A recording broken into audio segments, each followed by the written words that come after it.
13th, 1989, and I'm at the home of Howard Leroy Buchanan, Govenlock, Saskatchewan, Canada. Father of 5 sons, and we're going to pick up a little bit of history for those 5 sons' families. Straight from the horse's mouth, so to speak. Okay, Dad. Tell us a little bit about... Well, I can't tell you exactly when my dad and Mum were married, but they were still quite young when they decided to come to Canada. What caused them, or gave them the idea first, was Dad had rheumatism so bad that he used to have mud baths in Minnesota, and salt rubs they would, and he'd be just as straight after they'd have these rubs that he could walk so straight and so good after that he went several times. But the last time, his heart broke down and he wasn't able to continue. Then the doctors told him that he'd better get to a warmer climate or a different climate, or a drier climate if possible. So they decided in early 13, or shortly before, 1913, that they would come to Canada. Well, in the neighborhood there were some people by the name of Collier, Packard, were 2 of them, and I can think very shortly of the others. Messer was another farmer there, and a daughter of Collier's was married to a fellow that come with them, and the family eventually all come too. In 1913, they decided they would come to Maple Creek, Saskatchewan. And I believe it was in May, that early spring anyway, that they arrived in Maple Creek and went out of town at about 7 miles, 8 miles possibly, to the site where Harris Reservoir is today. It was quite a flat piece of ground, and all of them homesteaded in that very area except my father. He didn't want to do that, so he stayed there, and they dug a well on the Collier place there, and they stayed for, well, I think they were there almost 3 or 4 years, because early in 1917 they moved south on Battle Creek, very close to where the Battle Creek post office is, which is, at that time, there was a fellow named Simpson, who was the postmaster, an old bachelor, and they used to call him Windy Simpson. He was quite a character, and we got down there, a little south of there, and my dad and my older brother both took homesteads there. I was too young, so we continued on there for a while, and then decided that my brother took over the farming up in that area, and my dad come to Govenlock, where the younger ones could go to school at the school in Govenlock, which was there. The train come to Govenlock in late 1913, and there was no school or anything for several years. Then the rest of the children could go to school. I was boarded out at a little town east further, at Vadora. There I went to school, and from Vadora I went the next year to Shaunavon, to school in Shaunavon for a year, and then from Shaunavon I was moved to Maple Creek, where I got a little high schooling. The rest of the family all got fair schooling at a public school in Govenlock. Govenlock at that time was quite a hamlet. It wasn't a town, but it was enough so that we had well, all the streets were named, and there was quite a growth there of quite a lot of people. We had there then, of course, all the CPR buildings, a roundhouse, and a Y where the train come that far from the Shaunavon and turned around, and each day we had a train daily. We had a hotel went up in late 14 by a man by the name of John Linder. And we got a garage started there, a Ford garage. A man by the name of Liskey run the garage. And there wasn't an awful lot happening except settlers coming in, and all the land was almost pretty well all taken up from Govenlock east for agriculture. Farming got to be quite good. West of Govenlock was still all grassland, and part of it was the Wallace Ranching Company had that. When that was finished in, I believe, late 17, why a lot of the farmers began to start to move, and a lot of that land was taken up. My dad bought what is known as a pool camp ranch, which was owned by the Linder brothers. Well, Bill Linder was the one actually that homesteaded the land. But the buildings were there, a house, a barn, a corral made of log. In fact, the part of the little log buildings that was there, especially a coal shed, was made out of part of the telephone poles from Fort Benton to Fort Walsh. So they were there quite before all of the land was surveyed. And the idea of a pool camp, how it got its name, was the old ranchers that were in the area before it was fenced. The country was fenced up very much. They put 2 men there during the early parts of the year to herd bulls away from the cows out when it was not in breeding season. That's how it got its name. It was named the pool camp. Now that's where we're sitting right this minute. That is exactly where I am sitting right today. All the old buildings are gone, but I am still sitting here. My dad lived until 1939. Mother until about, I would say 12 years ago. She passed away at the age of 74 in a month. So it lasted pretty good. You been 94 in a month, didn't you, Father? Huh?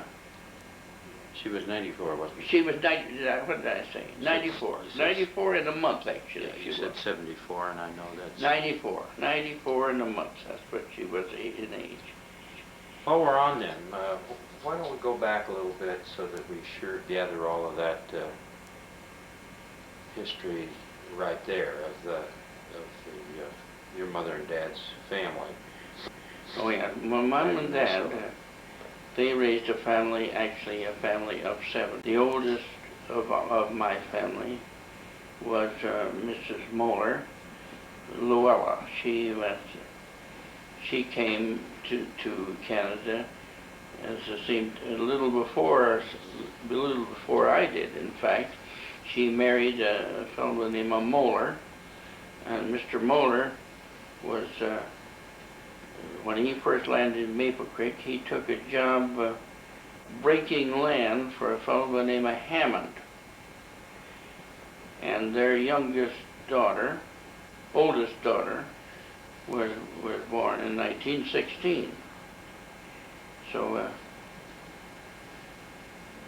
then my brother, oldest brother, he was a few years younger, I would think 3 years younger than Luella. And he wanted to farm, so he took up farming. Then come Myrtle, who married a man by the name of Ray Faulkner in 1921. I'm quite sure it was 21 that they were married. And myself, I never got married until 1931. On the 3rd of January, my wife and I were married. I married a little girl by the name of Barnes, Christine Barnes. A lot of them called it Barnes, but Barnes is what the Irish used to call it. She was Irish. We raised 5 sons, no daughters. But I had a sister, Dorothy, which was 3 years younger than myself. She married a fellow by the name of John Hester. Then we had Fern, who married Lester Olson of Great Falls. He was at that time in Fort Benton, or Havre in Fort Benton.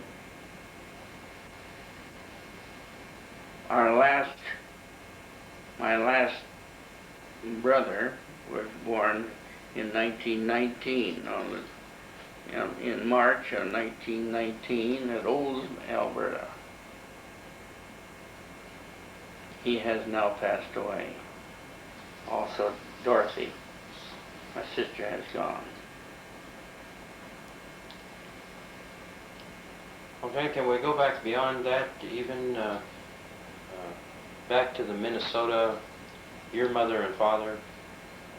Oh yes, I can go back. The story about, was it Wadena, Minnesota? Wadena, Minnesota was our post office in our town, yes. Well, my dad, I can't tell you exactly, I have it in my records here, the date of their marriage and that, but I can't tell you right off without someone looking for me because I can't see too well. But they were married. Dad, when he first come to Minnesota, why, he took up logging. He worked in timber all the time. They'd cut logs and run them down the river. They called it booming them together. They'd put logs all the way around with a chain in the holes and a plug, and they'd put all the loose logs in between, and it was more like you would say a krail around the logs, and they would go down the river. And my dad was a river driver, which they called it. He had those sharp corks in their shoes, and he could ride logs. In fact, he was so supple that he could do a handspring on a log without rolling it in the water. He was at it so long. His name was Andrew Elvey. My old dad's name was Andrew Elvey Buchanan. So that was his name. But shortly before my dad and mom were married, why, the rest of the family had come out. Now I can't name every one of them. I know all the boys' names, but I tell you I don't know all the sisters. I remember there was 2 of the sisters married to people by the name of Prey, Fred Prey, and another Prey. I think his name was George, but I'm not too sure. Now this is your daddy's sisters, right? My dad's sisters. Another married a Packard. There was one time a miller in the city of Great Falls, Montana. Mother's name was actually Larman. Some German descent on one side, and they were in the area where Dad come first, not too far from Wadena, I think of maybe what we'd say 20 miles or so from that town. They were married. She was quite young. I think she would be maybe 17, 18, and Dad was quite a little older. Dad, I believe, was almost 12 years older than Mother. As I understand it, they did have some farming equipment, didn't they, back then? They were on a farm when they Oh yes, we were. What we were we had a very good farm. In fact, 3 farms my dad had. We it was in where the maple and oak trees and that were very good, valuable lumber were there, and they used to tap the trees for the maples to get maple syrup. He'd made maple syrup and boiled it in a big kettle, and that they had that there. Raised quite a few hogs as well as milk cows. We had quite a dairy business there as well. My dad did. Now, you were what, like 6 when they left there? I was born in 1906, and this was 1913, so I would be what, 7, I guess.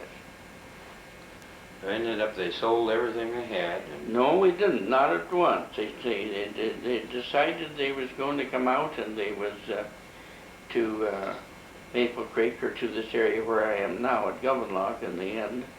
And so they wanted to bring very good machinery, because the machinery wasn't up to, it was hard to get machinery out here in those early days. So my dad, what he did, he'd run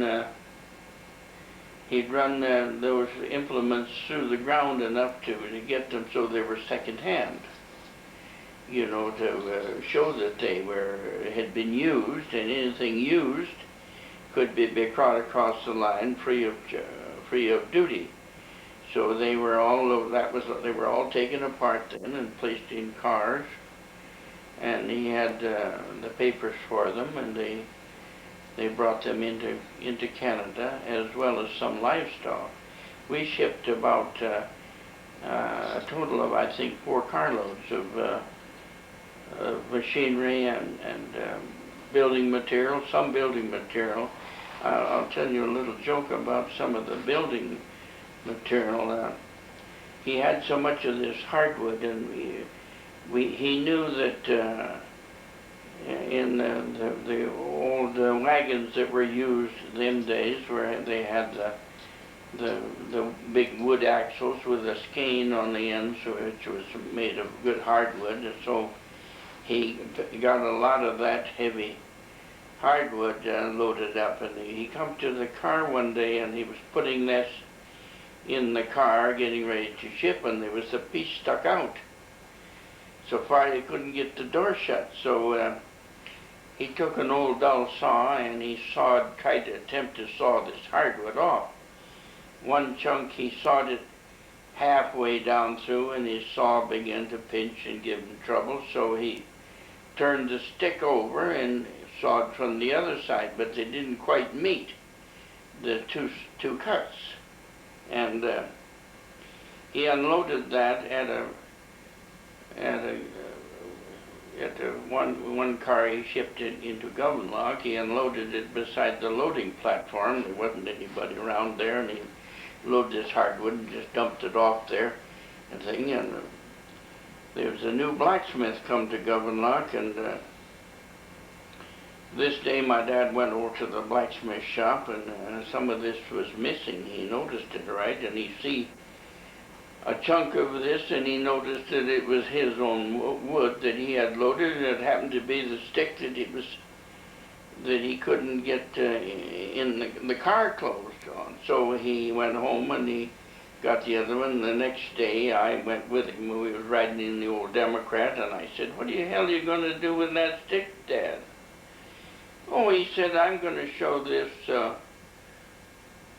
blacksmith," he said, "how 2 sticks can look so much alike out of different trees."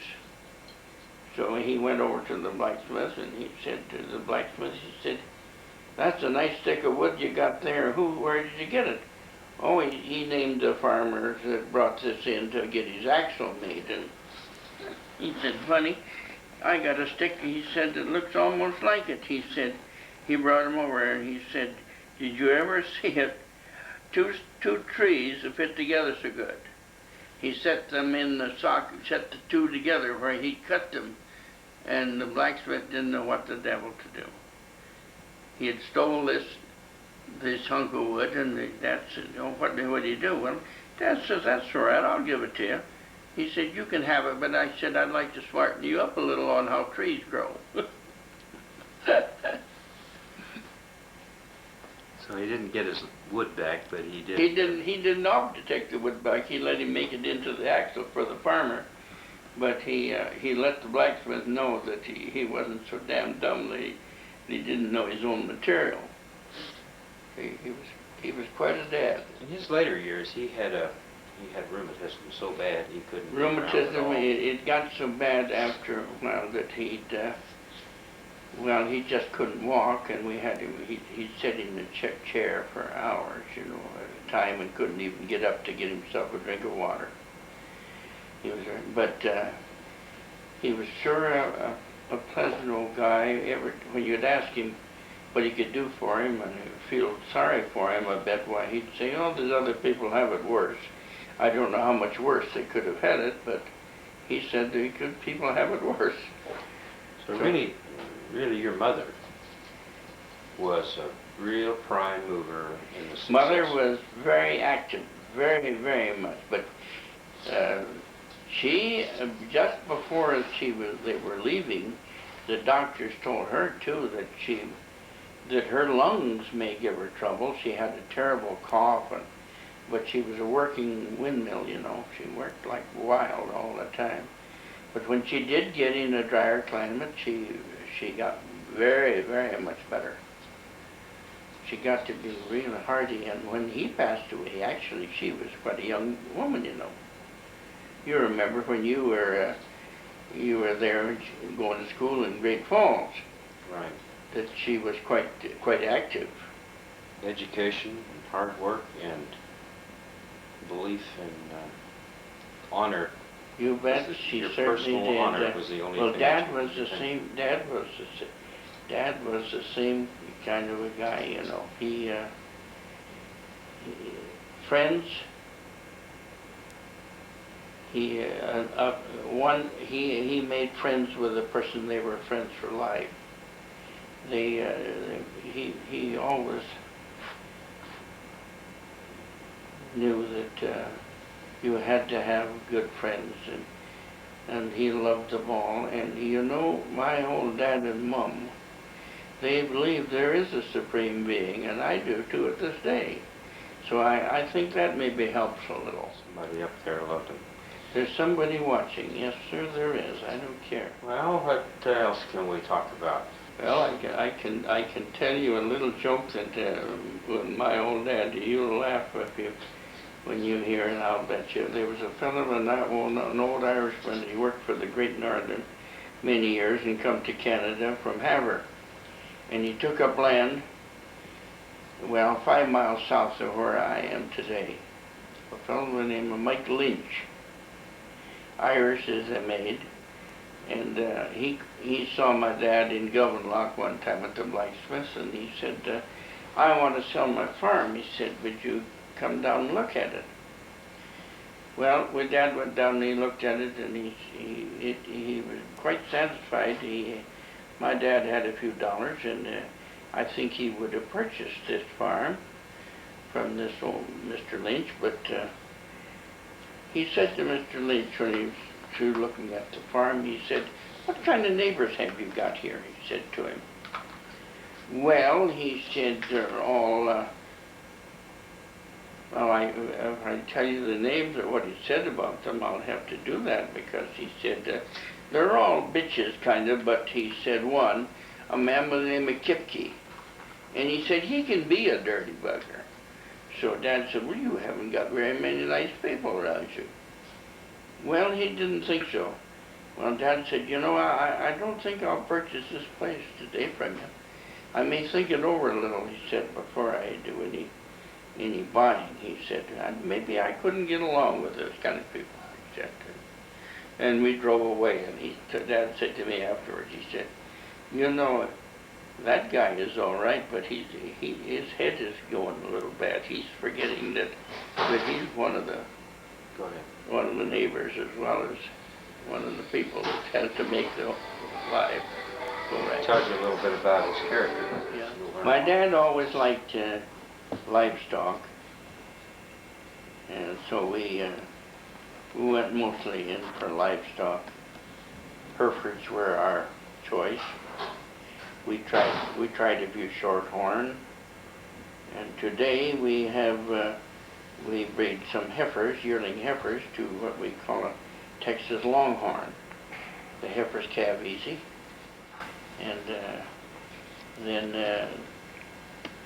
the calves from those Longhorns are used for roping, stampede work, and team roping, and so they are sold quite readily, and we have to.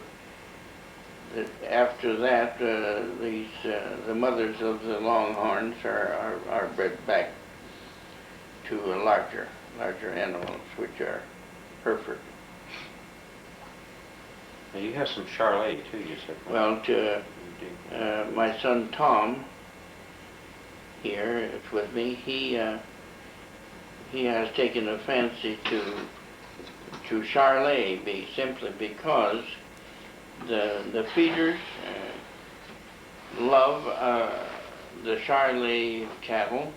They get large without getting too fat before they get large enough to meet the standard of the A1 cuts, and which is about 1,000 pounds or more. So they love them, but we don't keep those for breeding purposes. We run Charolais bulls, some Charolais bulls, with the Hereford cows, and sell the offspring of the Charolais to the feeders. How about the short grass country takes a lot of ground to provide enough feed? This where we sit right here is worse than any place I've ever heard of. We got the strongest grass, I think, as strong in the world, what we have, but it's not plentiful, and you have to have an awful lot of acres you can run about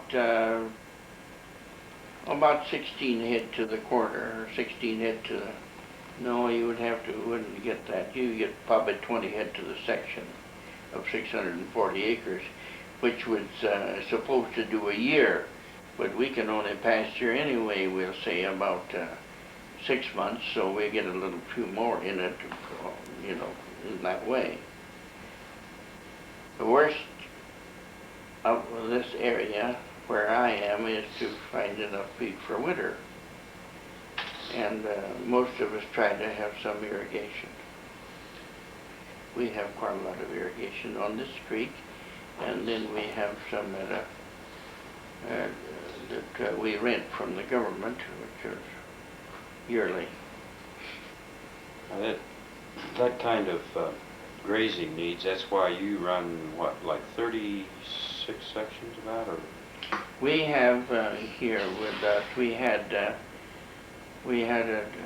township with our deeded land, or awfully close to it, but now as the road gone through it, and it's cut us up pretty bad and cut off parts that we don't have.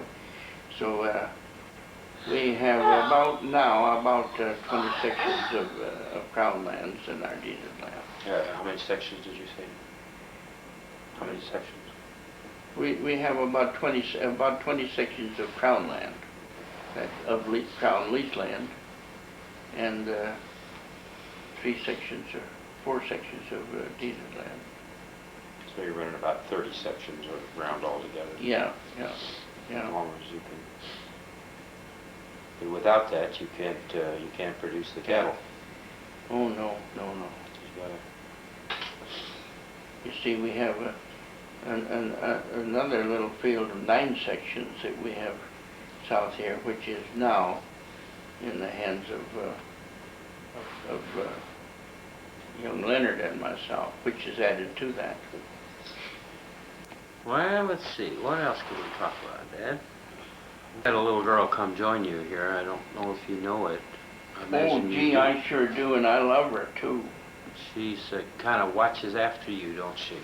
Her is the girl that gives me some eyes.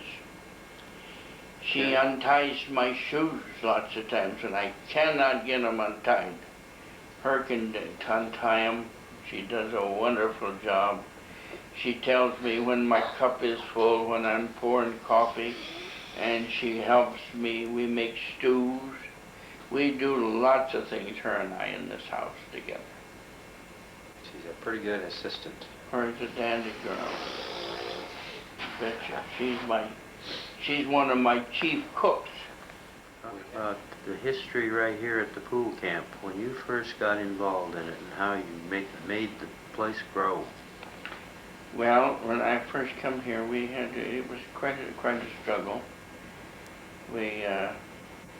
I lived here for a while by myself, and I had, as a cook in the old log house, we didn't have a very good place to thing, and I stayed here quite a lot of the time with an old ex-policeman who was a cook for me, and we did a lot of jobs together and grew up. And my dad and mom, they lived a half a mile north of me. So when Dad was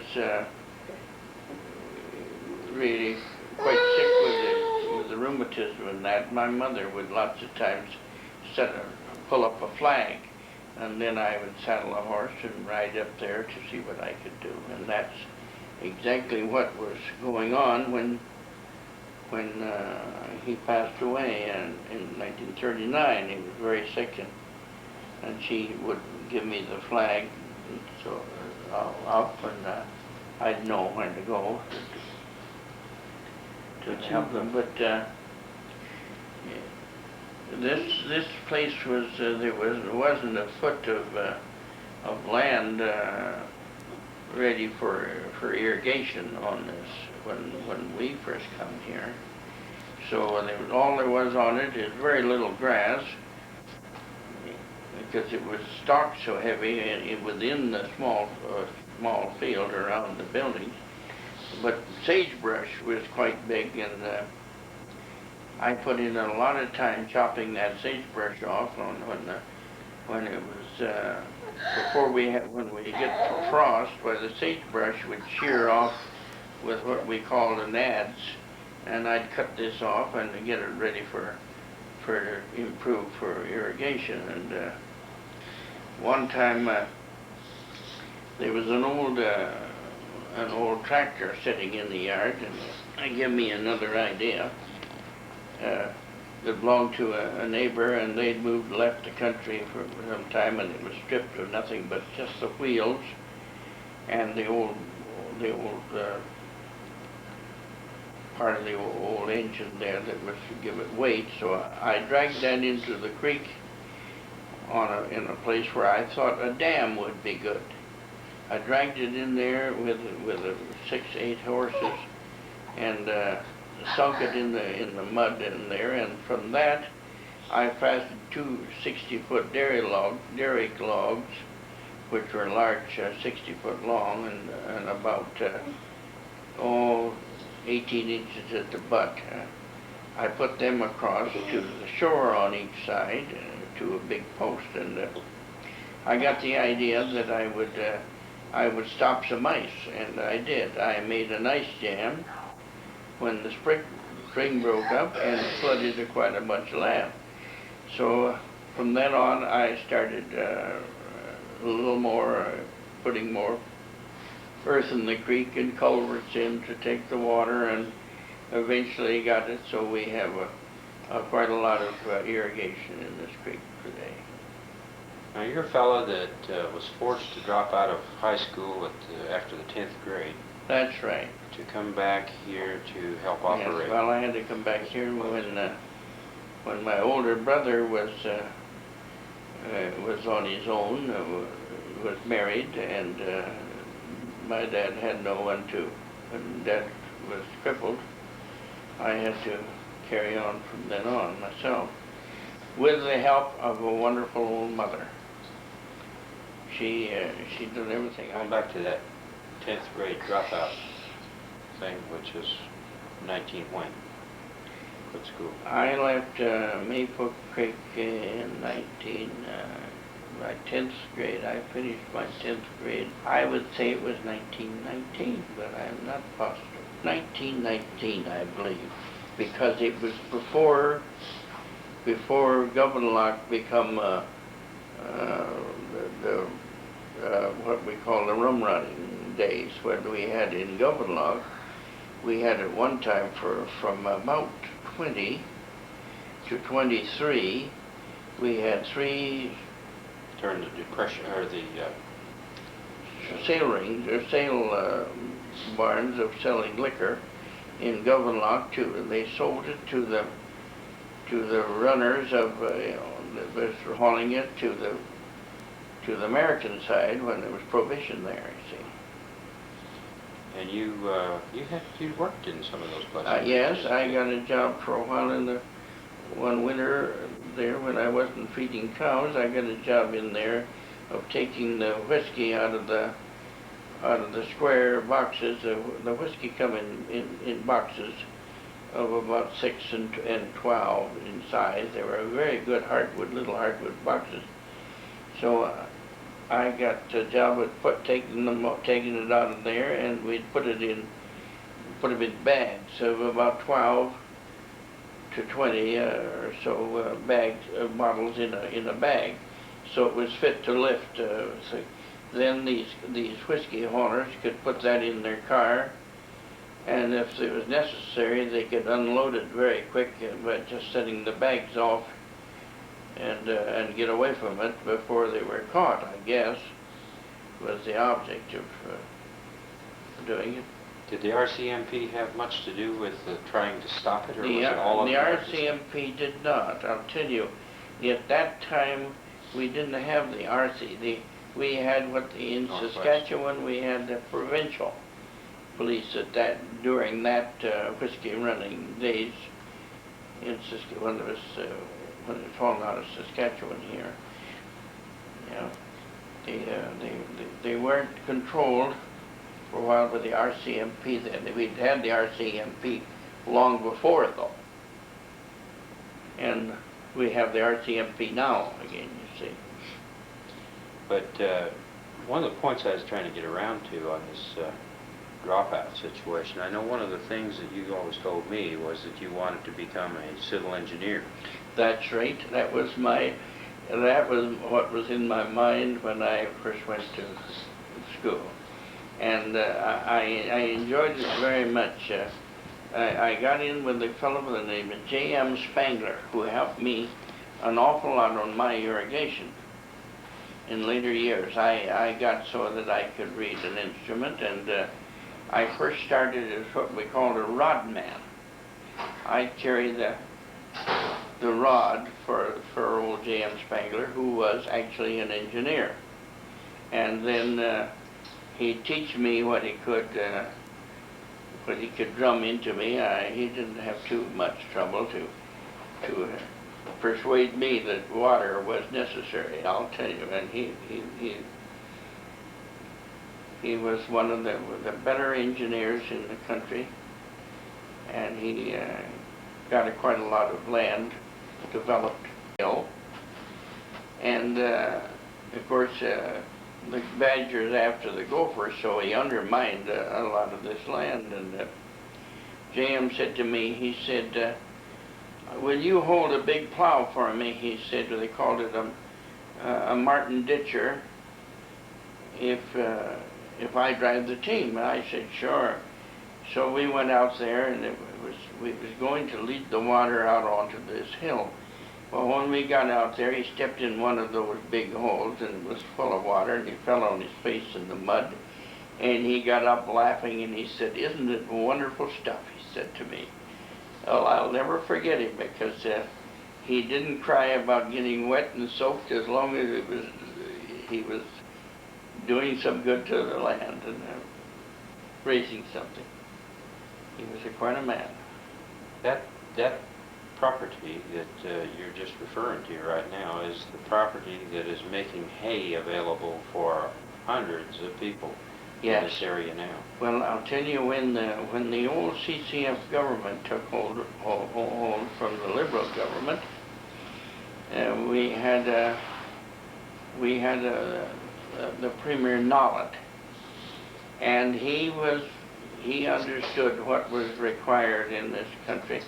He told me one time when I was having a visit with him, he said, "You know, there should never been a plow used in this country except for irrigation." Well, he was certainly right, I think, because there is about 5 years out of 10 that you can raise much on dry land. It has to be under irrigation, some water somewhere involved in it. So he sure as heck helped me. He developed thread, and in the early years when Nollet took over as Premier of Saskatchewan, why, he had a stroke. Mr. Spangler had a stroke and was not able to carry on. So the land was sold to the CCF government at that time, and they took on developing. Well, they made a lot of mistakes at the start, but they made a lot of good work done later. They followed one time when the young engineer said to me, he said, "That old man wasn't very smart, was he?" He said to me. I said, "Well, I consider him very smart." Well, he said, "You know, that ditch he put on around that side of that hill there," he said, "isn't it run the wrong way?" He said, "We're going to put one the other way." Well, they attempted the following day to put a ditch or survey a ditch the other way, but they found out that they had to go in old Spangler's ditch. It was perfect. So I would say that Mr. Spangler was a very, very clever man. Kind of interesting. You thought you were a rod man for him. I remember the first paying job that I got was as a rod man on that project. Is that right? That's right. Well, I'll tell you. Just a kid. Yes, and that was they had 1,000 acres there, a little over 1,000 acres when they got her developed, you know. But so you've applied all of those things that you've learned to all of these other little pieces of property up and down the Middle Fork. that's right. From Pool I Camp have that. all the way south, Yes. 6 miles, Yeah. and made that into productive feed growing area, which you call in your winter field, right? That's right. That's right, sir. You know, I found out so many things. That man was, he specialized in knowing about soils too. He had a flat down there that he turned water on, and he said, "You know, it's nothing today but a racetrack. So I'm going to turn water on it," but he said, "In 10 years, you'll see I'll race something on it." Well, within 5 years, that man had something on it. He turned, it was salty down in there, but he turned so much water on it, and he leached the salt out by turning it on, washing that, and he put so much silt on the top of it that it haired out just wonderful and made a hay meadow out of it. Well, when the CCF government decided they were going to make something of it, they said, "We're going in there and we're going to root that right down deep and really level that." Well, they did. They did that very thing. They rooted it down about 2 feet deep, chipped off some places, and they turned the water on it and off, and it turned white. They found that you could not store water on it like that. It wouldn't work. I raised one crop of oats on that patch, and they turned it in, and they've now made it into a pasture for stocking. That, you know, south of where the old buildings was there, they've given that up entirely because they say it's too salty. Well, they partly spoiled it themselves, and if they would be smart, they could still do what Spangler did there to the very top surface of it and leach the salt out, as long as they run it down so it wasn't on anybody. Not keep the water on it. Not keep it on it, just flood it and run it off. Just flood it and run it off a few times and not try to overwater. They would still have something there. Because I raised oats on that very field the first year, and it went about 60 bushels to the acre. I had a binder that was working, but I didn't have anybody to ride the seat on that binder, and I didn't want to buy a new binder. So I hooked that little Ford tractor that I have on, there's one that is here in the yard, onto that binder, and I had Fritz Cameron ride the binder for me. He was the storekeeper. Till we cut that down, and we pulled a thresher machine in there and thrashed it, and run it into a big pile right on that flat. Yeah.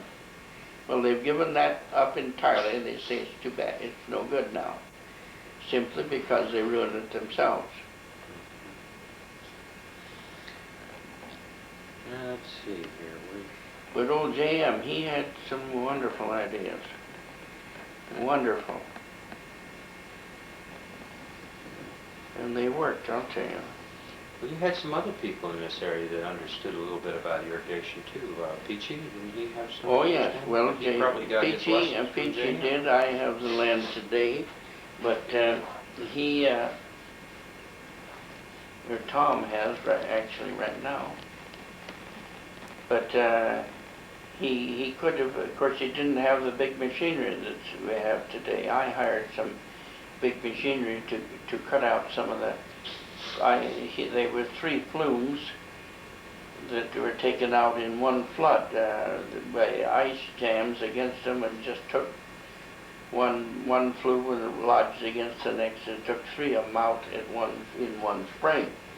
But they were made different than I attempted to do. I didn't attempt to do it that way.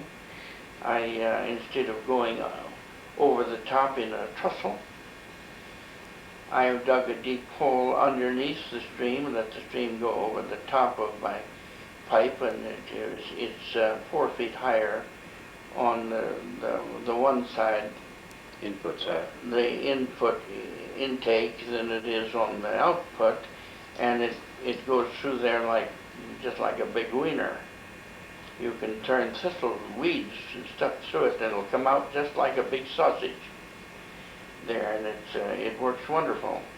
And other places where I would have had to put those trussels, I changed the course of the creek a little, and with big machinery, and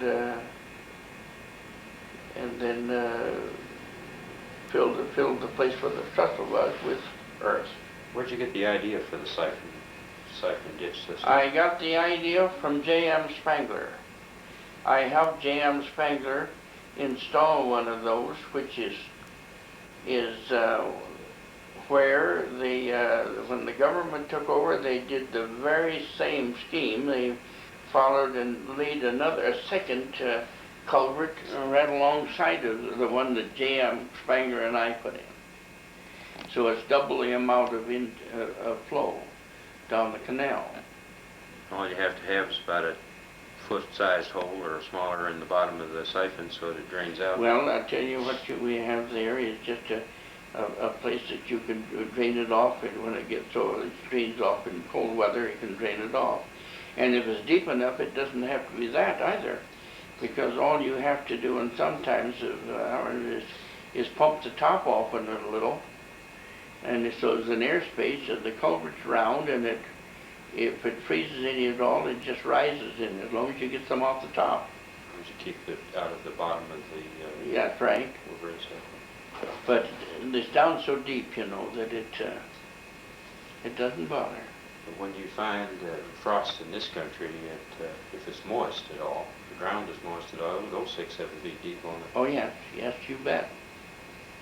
Yes, it gets cold here. There's no doubt about that.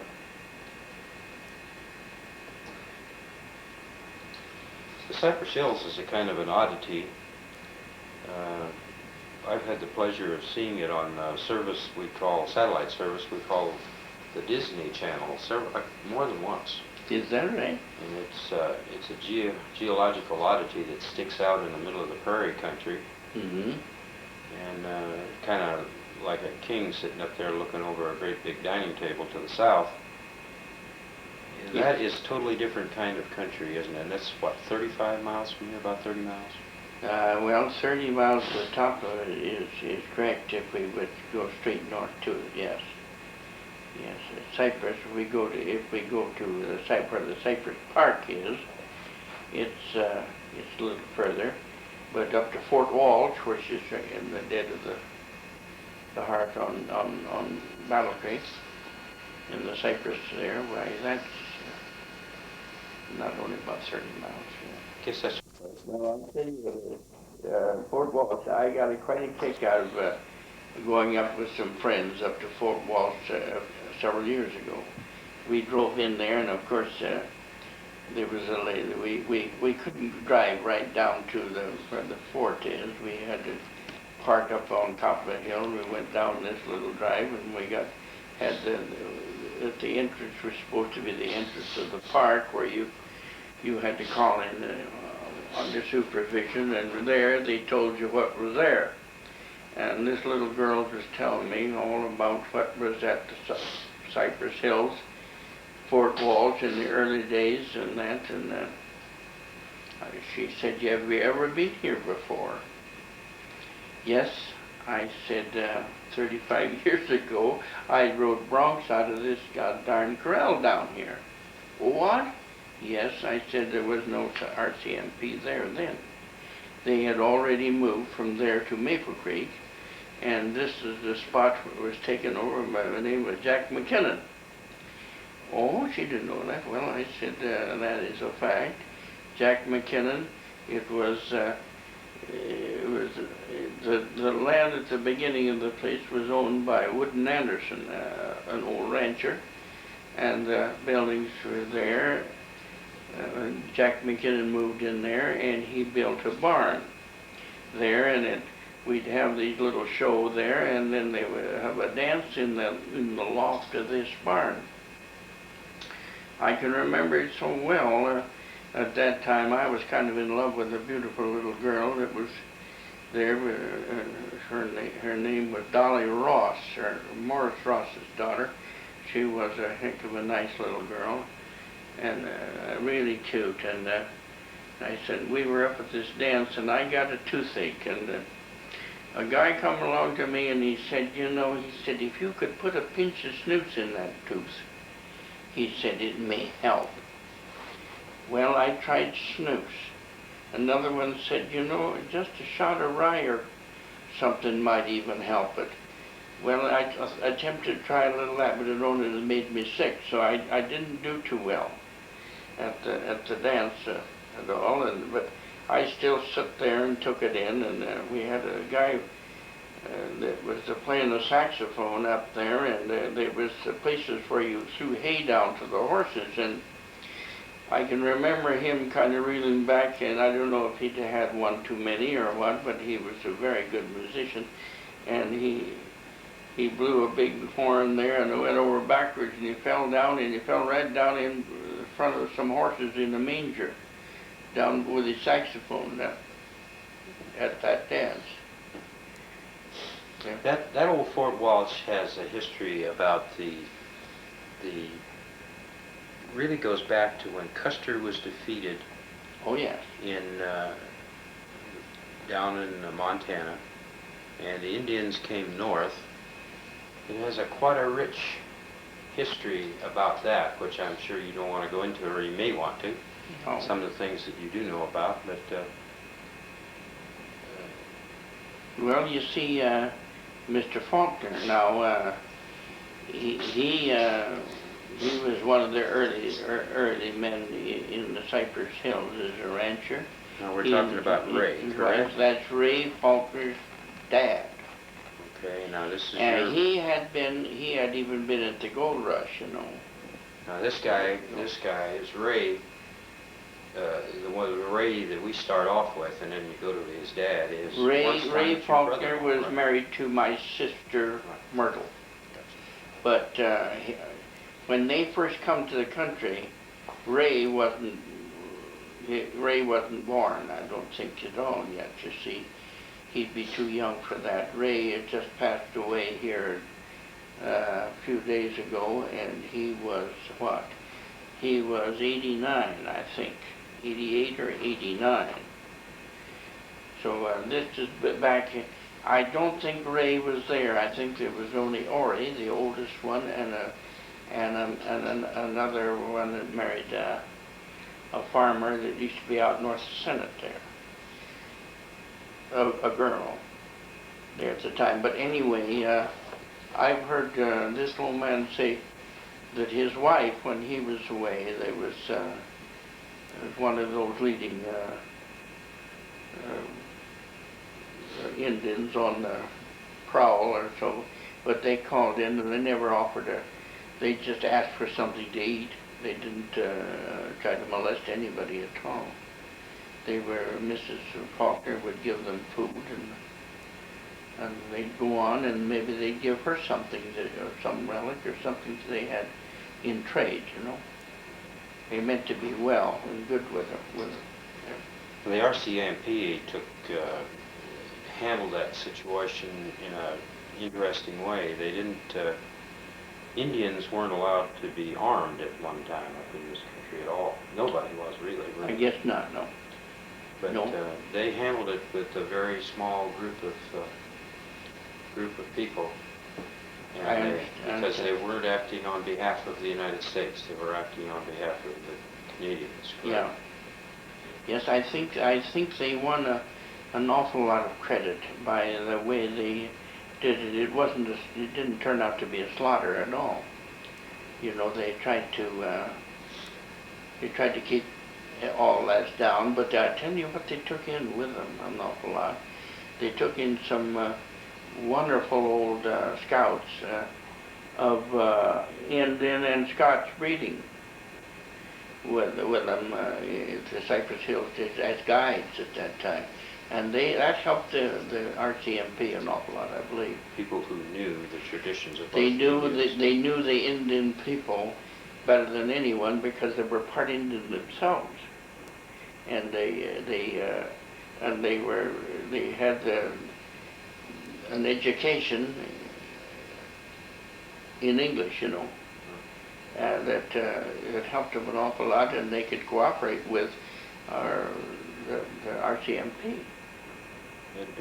It came from trapper traditions and everything else, so they really understood. Yeah. The old boy that in early days, he had been the old fellow that cooked for me here at the pool camp when he retired, a fellow by the name of Hugh Thomas. He was a wonderful old guy. He was an ex-policeman. That was the Royal Northwest Mounted Police. It's a little different than the RCMP today. You know, the original name. Called it a little different, yeah. But there were some wonderful people out, and a lot of those ones were the ones that when they retired from the RCMP that settled the country. We had Hugh Thomas, he took up land. Purvis, he took up land, a fellow by the name of Purvis. Just all along these creeks at different places, they were ex-policemen, a lot of them that liked the ranch life. They thought it would be good, and they started. When Linder Brothers come at they're in 18-something up there, they took some milk cows into 10-mile detachment was right there where the Simpson post office was when I first come to the country. And the fellow that was the policeman, one of the leading policemen that was there then, was a fellow named Percy Cutting. Now, Percy Cutting or Cuttingham, now I wouldn't say for sure which is the name, but he was there. He was there when the Sodden boy froze to death, and his brother lost his toes and feet when they were on skis in March of 1917 or 18, spring. I can't tell you which year it was. That they was closing off that place. That it was Battle Creek detachment was closing out at about that time or a little later. Now these Linder brothers that you talked about, Well, the Linder brothers, they come to the country. From where? They come from Chinook, Montana, by wagon and a few cattle and saddle horses and quite a number of range horses that they raised because farming was starting in Canada and they were breaking horses and selling it to the farmers. But one of the main things that they had to do there, they also had some milk cows, and they supplied 10 Mile and Battle Creek, or 10 Mile and Fort Walsh at that time with some with butter. You know, from their thing, and that helped them a lot of getting started and keeping the wolf away, I guess you might say, in early life. And they would get the mail delivered to them a lot of the time from out of Maple Creek through the police force. They could go from a police would carry the mail from Maple Creek to 10 Mile, not to 10 Mile, to Fort Walsh, and from Fort Walsh down to 10 Mile, and they passed right by the Linder Ranch where they settled. Now Linders, they grew to be very big ranching people in this part of the country. Wonderful ranching people. There's 4 sons. 4 sons, no daughters. Yeah, there was Phil, Bill, Barney, Phil, Bill, Barney, and John. Yeah. John ended up settling in John built the first hotel in Gouverneur in 14. And yeah, he was the only one that was married. He got married at that time. So he sold his interest in the place, in the ranch, to his brothers, and built a hotel in Gouverneur. From that, he went to the garage. He took on the garage and a filling station, and he remained there until, about 12 years ago, he moved into Maple Creek and died. But, they also were kind of influential in your life. I mean, they were very much so in my life. I'll tell you, Billy Linder was one of the. Billy Linder seemed to be the closest, though, and he helped me an awful lot in judging cattle in lots of ways. You know, I'll tell you what he did with me one time when we were. I needed a few more breeding stock, and I said to Billy one day, I said, I want to get a few more breeding stock. I said, I have some heifers that they don't look good to me. Come out and see them. And he rode out with me, and we looked at these heifers, and he said, Howard, you don't want that one at all, he said to me. Well, this was a nice large animal, and I thought he was good, but I didn't like the front end of him. And he said, you know something? He said, that thing, when it gets to a cow, it'll only have a calf every other year, and it'll be a hard calver. I said, why? Well, he said, you know, the legs are on the outside of it. He said the front end is too large, and then it's too much like a bull. He said it is not going to have a calf every year. And he said when it does, it'll be a hard calver, because he said those it's not made in proportion like it should be to raise calves. Well, I said, where can I get some? Well, he said, you know, I'll tell you what I'll do with you. Or we will, he said, if you want some good heifers, he said, you come and we'll pick some heifers out of my outfit. He said, we'll give you the best ones if you want them. So that is what I done. I got 50 head of heifers from Billy Linder. These were Hereford. Hereford heifers, and that would give me a thing. And we found out, and I said, why now do you like this heifer? Well, he said, first of all, if you want an animal that's going to be something, if you're going to have it to have calves, he said, it's got to look feminine. Well, I said, I guess it will, probably. Yes, sir, he said, it will look, it's got to look like that. He said, his legs has got to be underneath, it's got to be built, it's got to be a good uniform body, and a good straight on the top. And he said, don't forget that that tailbone is not supposed to stick up high. He said, if it does, the pelvis is going to be so damn small you won't get calves anyway. All right, I said. Well, he taught me a lot of things about cattle. They've got to have hair, he said, for this country. They've got to have all of those things. He said, you know, even the feet of them things on this hard ground has got to be good, he said. You can't have a deformed foot, he says, that on a cow that's going to raise you good calves, because he said, the feet will go to heck, and then you haven't got anything. So, and the bulls. He picked bulls. He knew how to pick bulls because he said, a bull that can't walk won't breed cows. And, you know, he just had a lot of brains, and he proved it all the way through their life and business to me, and it has turned out well for me and my family here. Now that's, he had something to do with this pool camp, as I think you started off. He owned when they set the big ranchers around, there was the Wileys, the Gaffs, the Linders, and the Jan. All of those were of very early people before the fences.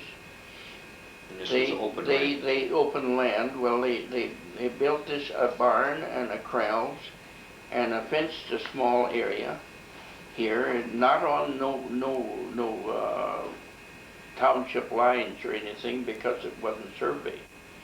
They did this here in the early day, and they put 2 men here to herd bulls away from the cows and keep the cows back until about the 1st of July, when they would let them bulls all go together. Bulls and the cows for breeding. Mixed ownership of the cattle that ran on this land. That's right. They were all mixed. Well, then, you could take homesteads, come in style. For $10, you could get a homestead. So Billy, one of the boys, homesteaded this very land here and had a deed to it. So they were the deed was was from Billy Linder to Andrew Buchanan and Howard Buchanan. That's the way that was. So Billy Linder was the very first owner of this. He was the very first owner. Other than the Crown of Canada. That's right. And then it passed to your father, Andrew. And myself, yeah. No one else ever had any interest in it whatsoever as far as ownership. And they picked this spot because it was here by Ruby Springs, a dry country, plenty of good water, and at that time, you see, for the summer months, they didn't worry about it. They just had a pasture, and saddle horses. They didn't have to have hay put up or anything for just herding bulls in the summer months. Where did they winter back then in those days with their cattle? They just run out, didn't they? No, they tried to. Well, I'll tell you, up until 1914, quite a few of them got the idea that they would go farther, and there was a span of years that the grass was good. Well, the Linder family, they were outstanding. The whole family were so wonderful, you know. One time I can remember when I think I had the first youngsters who were ready. Maybe Jerry would, and Gary. I might have had the two of them. Anyway, I needed a little money, and I needed it bad, and Billy used to call and visit with me once in a while. And it so happened we were around the place, and some other people drove into the yard, and and he said, "Oh, you wanted to see me?" He said, "How are you making out?" He said, "We're thinking about selling out and going up to Cochrane." Well, I said, "Would I be better, Billy, to do the same?" "No," he said. "Don't ever leave that spot," he said. "You know, when you go to some of these places and you're young, and that you think you're going to make some money and do so well," but he said, "they just don't talk your language other places." This old Billy said to me, he said, "You know, I went to Cochrane a few days ago to see about, if we were going to pick out a spot we were going to sell out, and he said, the only thing they know about talking about is combines. And what do I know about a combine?" he said. So he said, "Don't do that." Well, I didn't. And before he left, he said, "Was there something you needed?" And I said, "Well, I need some money." But he said, I wondered what you thought about." And he said, "How much you need?" "Oh," I said, "about $500, I guess." "Well," he said, "come in the toilet out here, in this old outdoor toilet." And he said, "I'll give you the money there. I just don't want to give it to everybody, see everybody giving you money." He said. Well, I said, "That's fine." So I went in there and I said, "What, can I give you a note or something?" "What for?" he said. Well, I said, "You know, I might die." "Well, I might too," he said.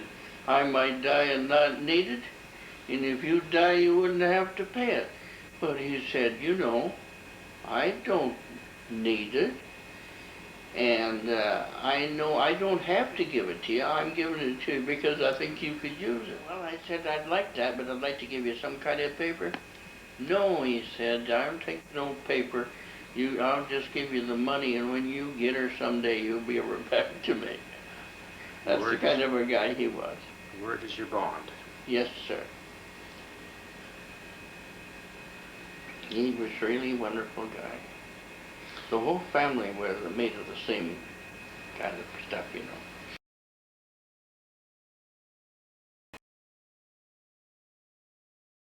Now, you had a kind of a trying experience when I was just a little bitty boy. You, as the story as I recall was being told around here, is that they had an old homesteader up on the hill south here, kind of a sneaky type person. Oh, that's it. One of Well, I didn't know any of you kids would want to know about that, but I could certainly give you the lowdown on that. Honorable English person, I guess he was called, wasn't he? Yeah.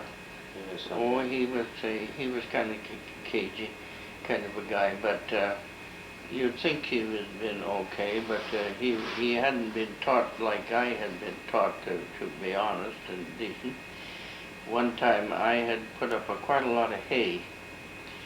Hay, what we called for cows them days in those 30s, was Russian thistles and whatever grain that had grown high enough to help make a filler, you know, so we could make hay. Well, I purchased from a neighbor 9 miles south of me here a field of it standing, and not made into a stack yet. And so I hired 2 guys to help me. We put this up, and I was to pay for it when I could with horses, and we were to break yearling horses, halter break them, and trail them to Shawneman to an auctioneer. A fellow in Shawneman was there was an auctioneer there, and he was selling them to the farmers, but they had to be handled so that they could settle so you could show them. And in the first winter, I had quite a lot of that hauled right down to the buildings, the 9 miles hauled in there, and was still hauling. And this neighbor a few miles away, he come up to me and he said, you know, I haven't a thing to feed 20 head of cows and some few horses there. Well, I said, what did you want? Well, he said, I would like to buy some of that hay that you got. You're going to have enough, ain't you? Well, I said, I think so, but there's nothing certain about it. I've been buying oat hulls from Moose Jaw and shipping them in big bags and putting that with the thistles and feed to feed cows. Well, he said, you know, I'd like to get a few loads. I've got to keep them 20 head alive. Well, I said, I'll let you have that then. And he said, I got no money. Well, I said, you know, I'm paying for this hay. I haven't got it paid for. I'm paying for this with horses. I said, what about those colts? He had 2 colts, nice big yearling colts, following the team that he was driving for the holiday. Oh, you can have them, he said. Well, I said, okay, you made a deal. Well, he'd come down every other day and haul hay out of my haystacks and haul it home and feed it to his stuff. And in the spring, I thought it's about time that I got these horses, so I went up to see him. And when I rode up there, it was a kind of a hot day, and he was sitting on the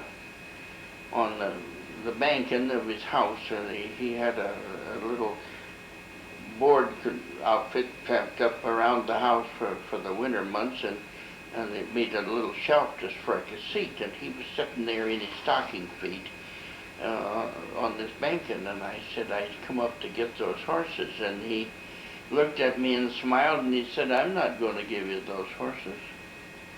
I said, why? Because he said, I'm just not going to give them to you, he said to me. Well, I said, you know, Herb, I'm going to take them. So I just rode out and took the horses and took them home. I got them home and I branded them, put my brand on them, and I traded them to the fellow that I'd got the hay from as part payment on this with my own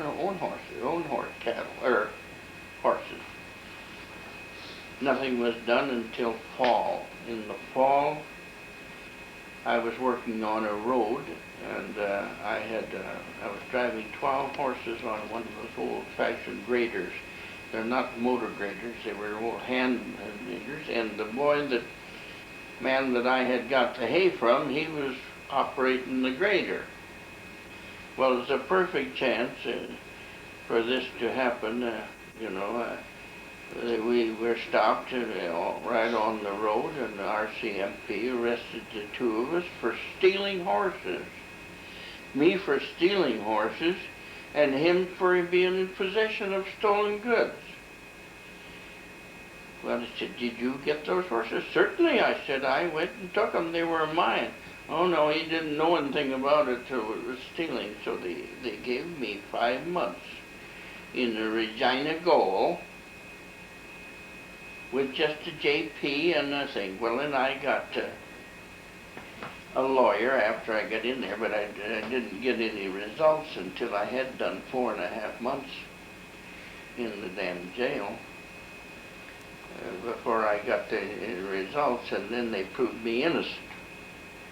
But I'd lost some horses, and it was winter time, and some of the colts had died, and the others tried to claim some horses too. They thought that looked like theirs. One party said they looked exactly like my horses. Well, they naturally looked the same as his horses, because he run a black Persian stud, and so did I have a black Persian stud.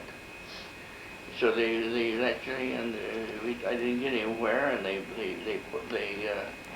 they give some of those horses out to be wintered to my horses, and the only ones that survived out of a lot of them was the ones that that had good care, like people like Mr. Reeser at Consul. He had a wonderful team there, and they were in good shape when I got them up back too. but I proved that I was innocent, but I had already served time for, they called it stealing horses. My old friend Freddie Williamson was the other guy, right? Fred Williamson was the other guy that I'd got the hay from, yes. He is dead today, too. He lost a leg several years ago, and with blood clot. I think he also had what do you call it? You don't heal. What disease is it you have when you won't heal when you bleed? Oh, you're talking about sugar diabetes? That's right. He had diabetes too, I think. But anyway, he survived it, and he even got a leg built for him, but he never could operate it very good. One morning he was making breakfast and having his breakfast, and he fell off the chair to the floor, and his nephew never even heard him in the house. He died instantly right there. It was a heart attack. So he's gone as well. Who was, you ever see anybody pack a 6-gun in this country, Dan? Well, my brother had to pack a 6-gun when he worked in the liquor store. There, he's carrying the money to the train in the dark every morning. I don't know if that was their law, but he did it. He did that. Oh yes, we've seen people in the earliest days had guns, but I think they were supposed to be concealed, I think, but they said concealed weapon was worse than if you had it in the open, but I don't know too much about it. I never carried one anyway. So This part of being in Canada, why guns are not a very popular thing anyway, other than rifles. no, they're not as you even today. I think you have to have a permit to transport guns even to these shoots and that, you know, that are legal. This pretty much goes back to the English system of law, where the bobbies are the only ones that have guns, I and think they so. don't always have guns. I think so, pretty much so, yes. This man, old J.M. Spangler, though, about the first men that I knew when I was a young fella, one time I met him in the road between Battle Creek and Govan between the Battle Creek post office and the Govan. He had a ranch, you know, over Mary Flat in the 6 Mile Coulee. And he said, "You see that badger?" When we were talking, visiting, I was on Saddle Horse, and he had a wagon outfit, and he said, "You see that badger over there?" He said. And I said, "Yeah." He said, "Would you like him for badger oil?" Well, I said, "How do you mean badger oil?" Well, he said, if I kill that thing, he said, he'll be fat. And he said, if your mother will allow you to have a frying pan, he said, you can dress it just like you would a young pig. Take the insides and head off and everything, and he said, you can lay it in that pan and put it in the oven, and so it doesn't spatter. And he said, you get some of the greatest harness oil and saddle oil. He said, your saddle looks like it needs it anyway. It's getting kind of dry looking. Well, he pulled the 6-gun out and he shot that badger. That's the first. I was so surprised. He was a good 30 rod, I would think. Maybe not quite that, but he was an awful long shot anyway, and setting up on the badger horn, and he rolled him over just like that he would do it with a rifle. And I got him, and I had quite a job to lug him on that saddle horse, because badgers smell kind of when you shoot them like that. They put out a scent, and horse or nothing likes it, the smell. But anyway, I got a bag from Mr. Spangler, and I carried that badger home, and I done exactly what he told me. And I melted this stuff out. Mother helped me, and I got out of that badger, I bet you, 1.5 quarts of the very nicest white oil that you could ever look to have. and it was wonderful for oiling saddles and harness and that, because mice won't chew leather if it has the scent of the badger on it. These kit fox that love to chew up leather wouldn't touch it, and I was very fond of that stuff for saddles and harness. I'd had some experience with kit fox work. I went with a guy on a pasture fence to repair it for a fellow. We had a guy working with Clarence Bremner that travels through the country, and I don't know where he come from. I think Quebec, but anyway, he was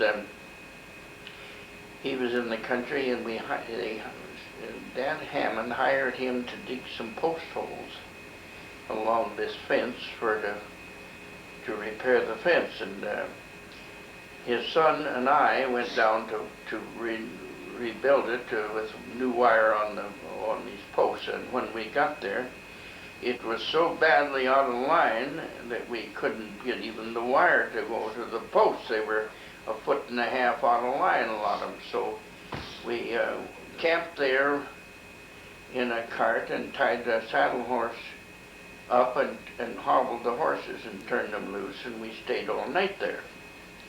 In the morning, when I went out there, here was one of the lines cut off and one trace cut right off, about 1 foot short of the end, and part of the line was gone, so I couldn't drive the horse. But I'd heard in the evening a kind of a chatter of something sound like a little kite or something, and well, it was a kit fox. And I went in that direction, and sure enough, here was my line, or part of it, scattered along on the ground, and the end of it stuck down like a big badger hole. So no kit fox there, but the kit fox was out of sight. And so if I could have cut the kit fox, I'll tell you I'd have killed the kit fox pretty quick, because I had no line and no trace for driving my team and outfit away. Some kind of emergency repair to get emergency repair back. Was just a piece of wire and there in places, so and that too, so we could get out of there with our outfit. That badger oil became a tradition at this house, I know. Oh man, I had a gallon or so of it around at a time. Remember one time a badger used to be worth something because he's a varmint, yeah, so to speak. He was bad. He'd break horses' legs and all sorts of things. And there was an old Essex automobile here one time by your little brother, and we had a barrel in the back, as I recall, a big old wooden barrel in the rumble seat. Go out. Drowning badgers. Drowning badgers. That's right. You drowned them out of the hole like you would a gopher. That's correct. The only thing is, if you were late getting there lots of times, if you saw a badger go down and didn't start the water right away, so the water hit the badger before he got to digging, he could plug the hole. He'd plug it from the other side faster than you could. Then he could keep the water from getting to him, and he'd dig up a different direction, and he'd fool you. But we drowned out a lot of them. My gosh, quite a lot of them. Same kind of experiences with the getting the beaver permits to hunt beaver up and down the creek. Oh yeah. When they got too Do you remember the time that Ivan, the one that's gone now, Ivan Buchanan, my youngest brother, I had an old 3840, you know, it had a ball about the size of your finger. Winchester 73. Yes, sir, and we crawled up on top of a cut bank, was watching these beaver below, and all at once that little thing barked, and when the smoke cleared, well, he hit a beaver all right, but he said, I think I drove him down in the mud too far. I don't think we'll be able to get him out. We fished around a long time before we got the hook to him and dragged him out so we could get his hide. I was just a kid about that time, and I never forget it. Yeah, drove him down in the mud, he said. Well, he didn't do that, but he went him underneath. After he shot him, he went underneath some brush stuff there.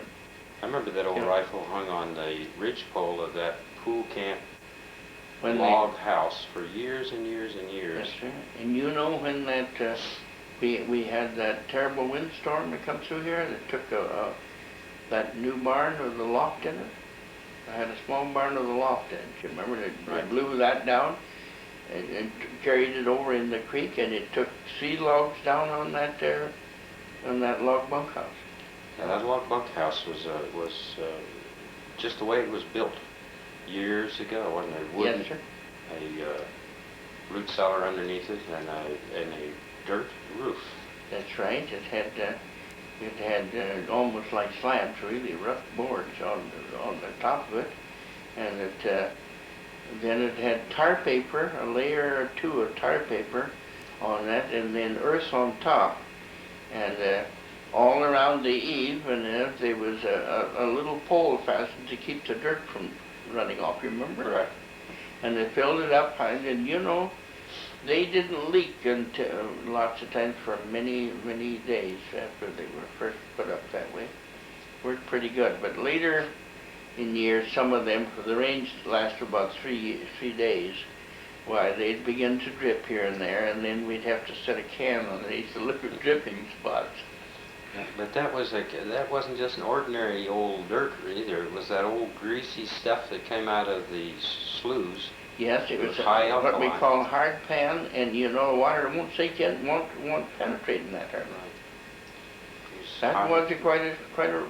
It just got slippery, didn't it? Oh, it was slick. I'll Yeah, tell you, it was like yeah. grease on a doorknob. It sure was. Yes, sir. But it worked.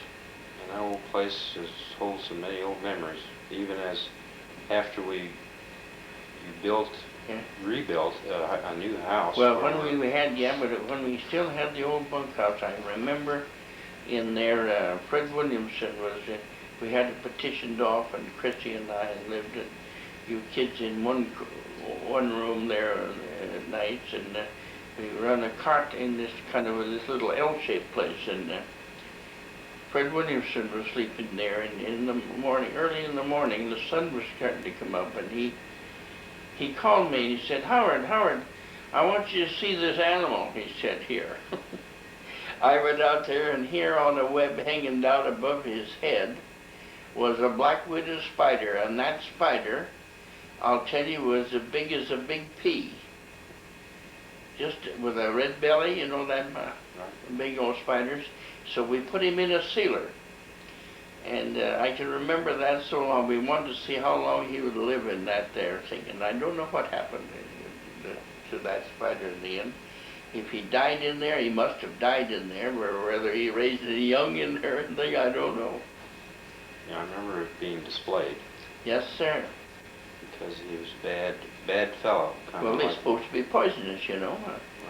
And they tell me today that one of those spiders can only bite you on certain spots. Now, whether there's any truth in that, it has to be an old spot that a spider can bite. But what the bite is like, I have no idea. But they are poisonous. And not every one either. I believe it's supposed to be the female, but I'm not certain. Has a red wine glass on her belly, I know that. You bet. You bet. Today we know about the brown recluse spider. She's a bad animal too. Is it? But, oh goodness, what else can we talk about here, Dad? I hope you're not getting bored with this. Oh, no. You at one time were in the rodeo entertainment business, weren't you? Yes, you mean where they had a boy killed here? Yes. Yes, I certainly was. We had a little show here, and we built a very good arena, and only a single shoot, but it was good for quite a lot of entertainment, and we would have about every 2 weeks or so on a Sunday, we would have quite a gathering, and people would come from different places. Cars were starting to be operated pretty good, and it was a perfect spot out. It was a kind of a low spot where the arena was, and they could set the cars on a hill in a perfect view of the thing, and we'd have a lot of fun. Well, one Sunday, I had a group come from Wild Horse, Alberta. The boys that had ridden with me before in the arena, and the horses and handled cattle. And this day it was on a Sunday, and there was a fellow by the name of John Henley, and his whole family come down, and his brother-in-law come. His name was the brother-in-law's name was Charlie Marshall, and we were riding. And the Sunday before, I had ridden a horse, and we was going to have a little show. And my brother-in-law, the other brother-in-law, had gone arranged for the soft drinks and ice cream and that for the booth that we was going to have. And I said, this boy said to me, the Easter fellow that was going to ride, he said, you know, that horse looks so nice and so high. Did he ride? Was he hard to ride? And I said, no, he wasn't hard to ride, and he wasn't. You know, I could just catch him every time. He was slow motion, but gee, did he jump high and beautiful. And he looked so good, he said, I'd like to ride him. Well, we saddled him, and when he was in the chute, this young kid name of Jack,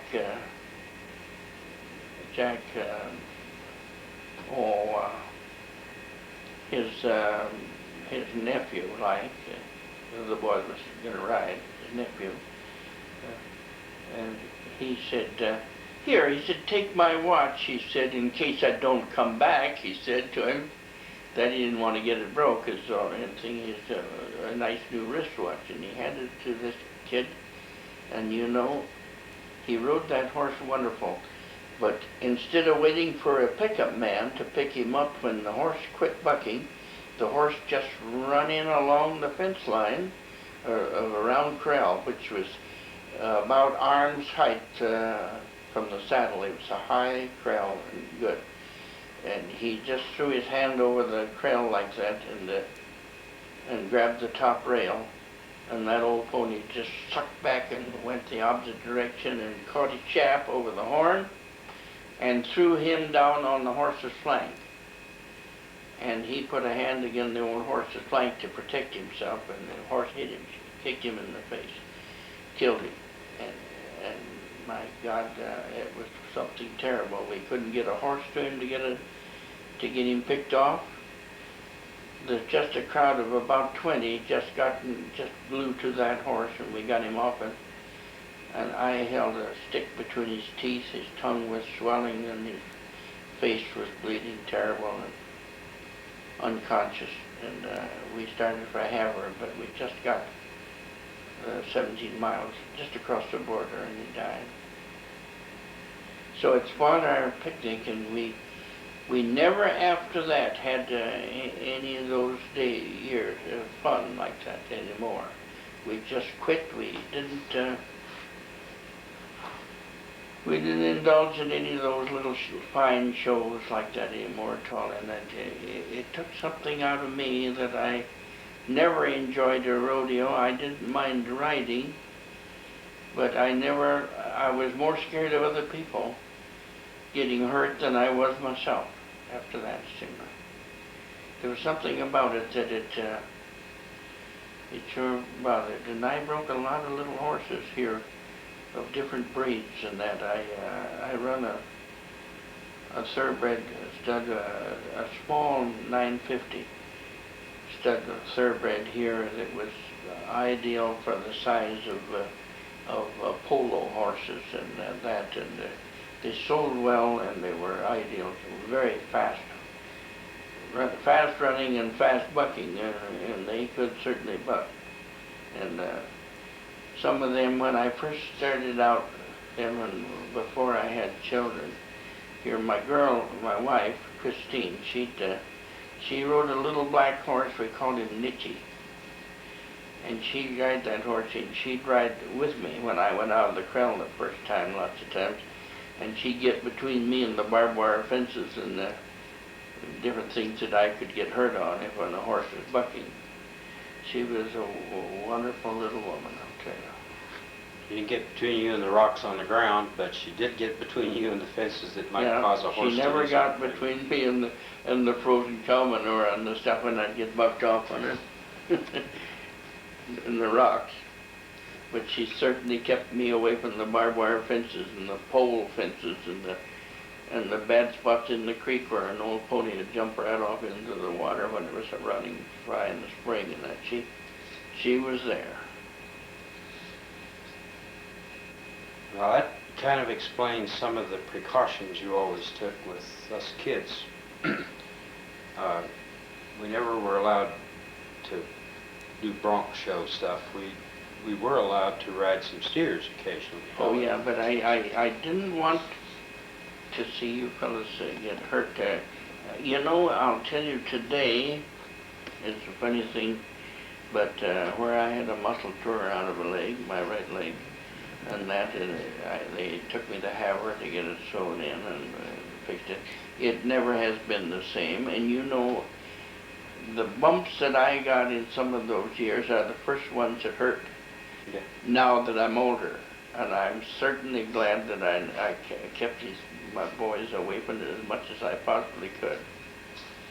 They had to take the kicks and the things and branding and take their whirl at roping and working with livestock and that, but didn't want them to see them riding bulls and broncs any more than I could possibly help. Yep. Rough way to have fun and make a living, that's true. Yeah, you know, there was a lot of them rides that I made, I didn't get any more than $10 for them. Today they give them $1,000 for to set on that same old nag. One of the things you talked about rodeo, I know you do enjoy, and that was the Calgary Stampede. Oh, I love the chuck wagon. Yeah. I still love a chuck wagon race. Oh boy, do I get a kick out of that. Yeah. Fast horses and skilled workers. You bet. I'll tell you, there was a guy that I would have liked to rode with him every time around the track if I could stay with him. You know that guy that if I can think of his darn name now. Yeah. Gosh. He run the Calgary track every year for I bet you 6 years. That same guy, and was a leader most of the time. This is still May the 13th, and we're at the home of Thomas Buchanan and his wife. And we're talking with the elder Buchanan here about the history of this area, just for kicks. They didn't feed. They was under the impression they could run it like in Texas, I think. Was there grass available? There was a little hay put up at the Wild Horse on Wild Horse Flats, you know, and a few places that way, maybe along the river. But I think their main object of winter was supposed to be wintering on the Milk River Ridge and where it snooked off, you know. Or were they bigger than like that? Was that one ranch over there? You mean Ross? Ross were bigger. Oh, you were like Ross. Ross wasn't in existence then. He didn't come. He was just getting started, I think. Oh, I see. Yeah. Well, Ross's built the ranch together themselves, didn't they? Or was it? No, there was a company, I think, in with them to start with too. But Ross, old man Ross, he was Oil business. Oil, and he was also he never come to life. It seemed like that I knew anything about him until after War I, which was sealed off in 18. You see. But the others were in 14. You see. Well, how did they have a whole bunch of hired men to travel this ground? Well, they had the fence was built by the Wallace fence was built by mostly Indians and breeds. Like Isidore, the Montour family was quite famous for building fence, and they built an awful lot of them. All dug by hand. All dug by hand, 3 rod apart, and 4 wires with a drop with three or five, 4 droppers. I forget now. 3 droppers, I think we call them all, in between there, wired on. It was a pretty substantial fence.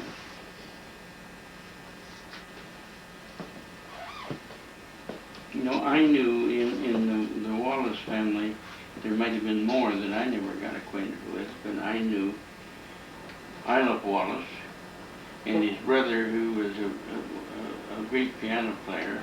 Wasn't that Wallace's, or what was the name of the place that Bruce bought?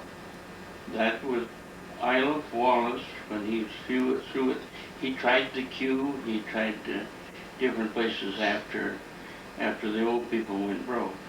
No, his father's. Father and his uncle. Oh. His father and his uncle. Isla and his brother and Isla's father and his uncle were all interested in this ranching business, and I don't know how many banks, but they were interested in this. And they shipped. They went to somewhere in Texas, and the 2 old fellows, and they asked an old guy in Texas if he could supply them so many. I seemed to me it was about 500. I wouldn't say for sure, of these steers, you know, these Texas steers. And the old fellow straightened up in the chair and he said, "What color would you like to have them in?"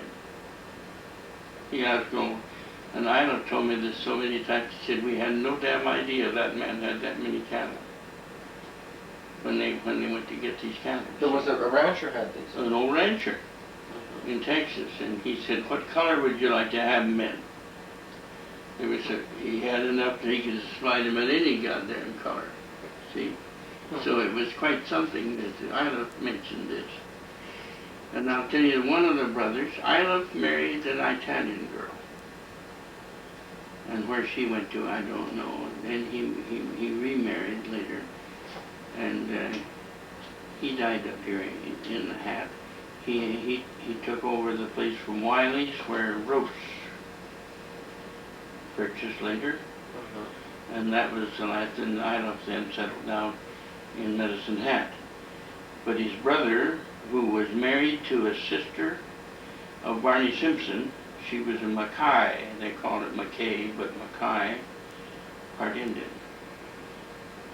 She was a very nice-looking girl, and the girl used to come back to Simpson's quite often and spend the summer, and she was almost the same age as Belle Simpson. So I used to go to the dances with them and see them quite a lot of the time. She was a very nice, beautiful girl. She was a nice girl, very nice girl. But her father was a great musician. He played for Shorty Young in Shorty Young's In Havre. Places in Havre, yeah. Beer parlor and dance hall. What year are you up to so far? 1914 they had it there. I mean, that's when they were doing the fencing and started this. But in 1917 they were still going. But after that they went broke. Was it the winters then you think? I think the winters was mostly, which I really do think so. Or did they have a family squabble or something? Oh, I don't know. I never got into Wasn't their that, well, I mean, that didn't seem to stand out as being a problem, no? No. It Was the just seemed winters like the winters and maybe you got four loans at the bank. But they had money to start with, that's for sure.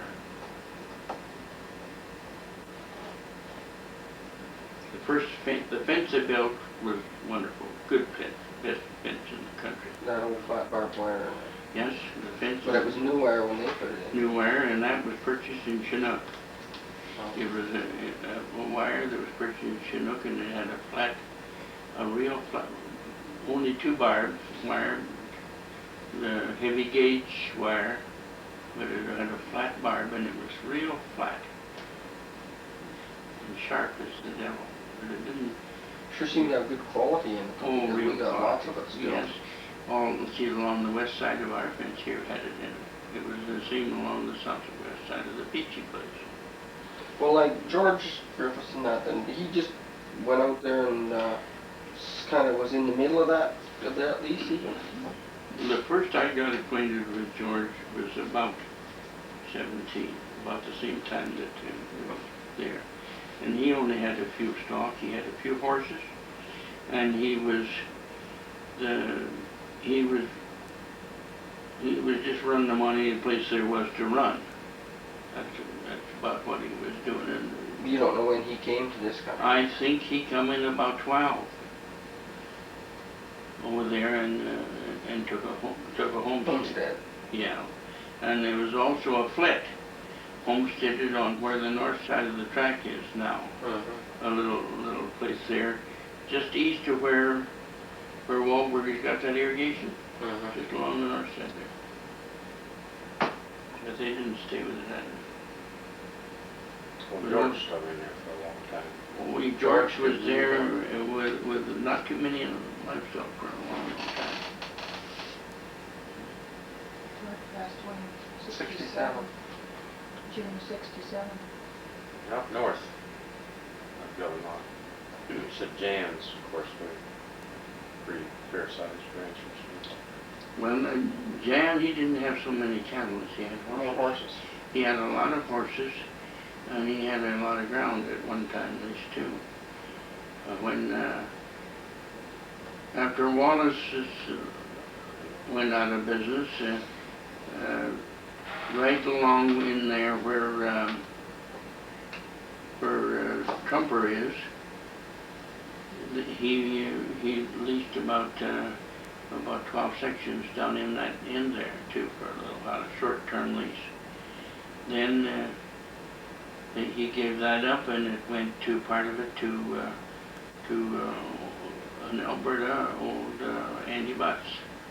And he had about three sections right in the corner where Trumpers are. And the northern part then, Jim Bedford leased it. And Jim Bedford built several dams there. And then he gave it up, and Moved north. in Township 2, when it got across the line then in Township 2, why George Griffiths wanted to get it. They wouldn't grant it to him. That section, that land that Joe has as a summer pasture there today, west of the Spangler place.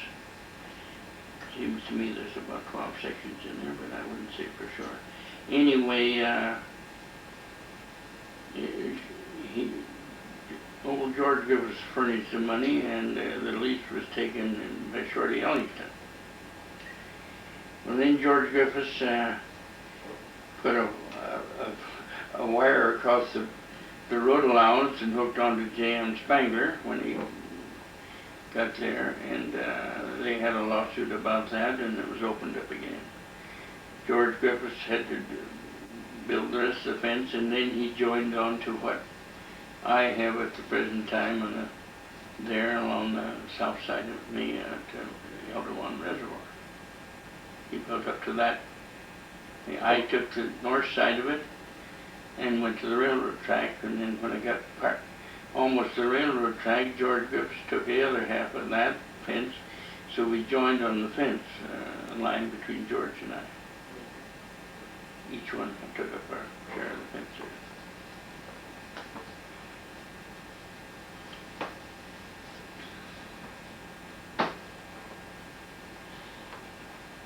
You say Chris was lived in here about 1914.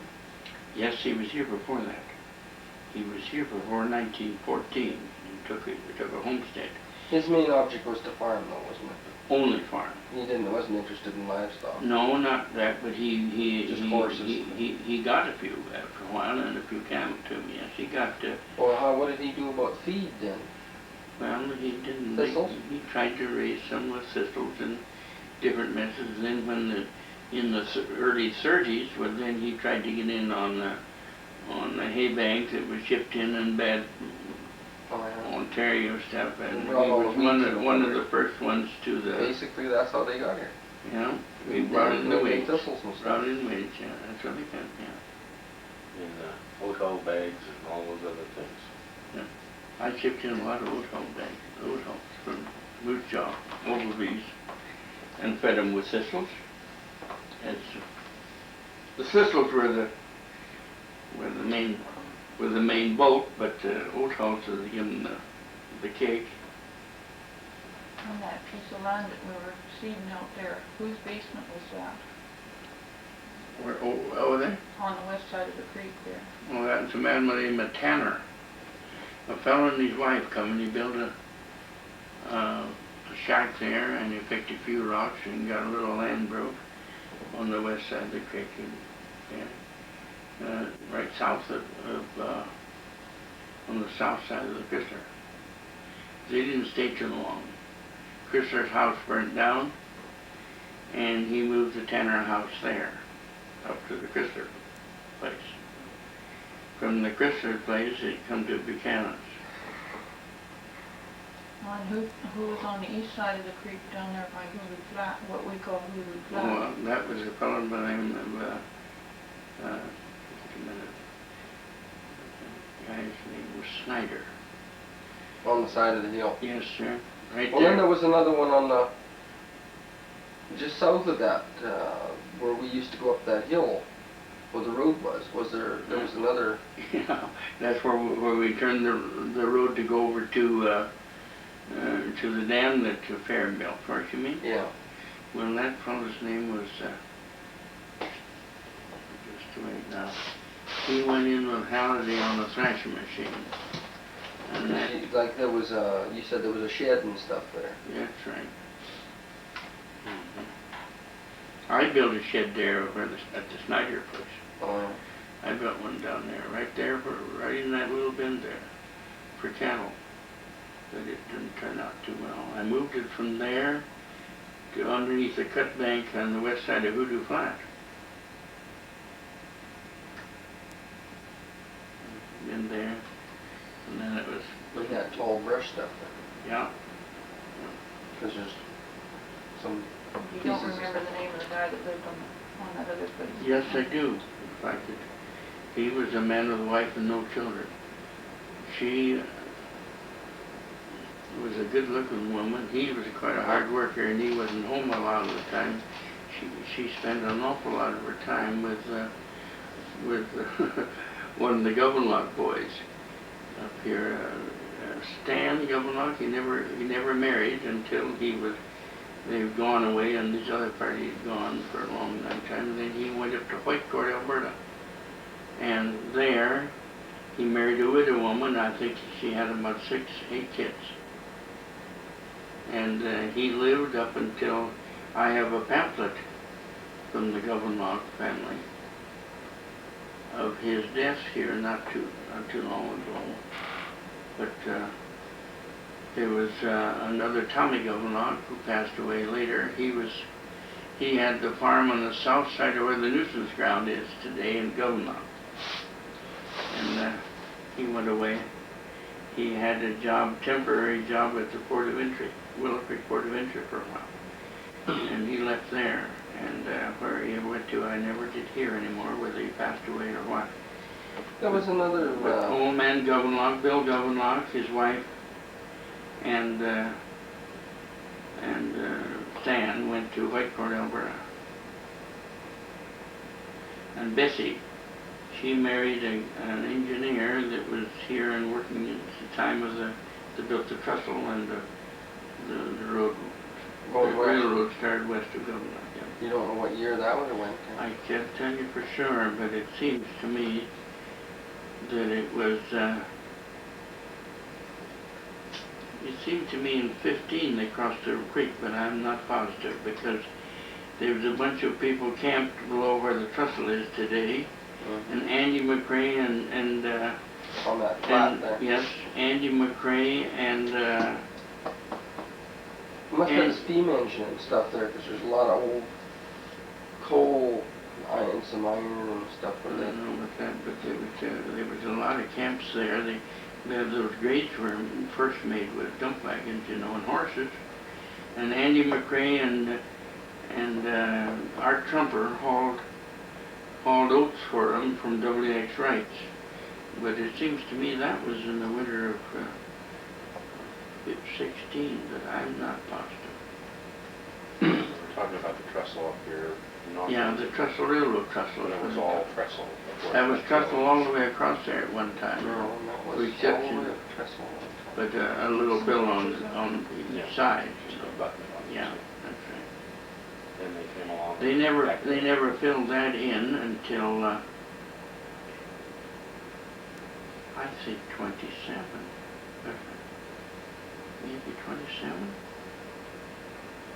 I know they never put the black material in until after my wife come and we were married.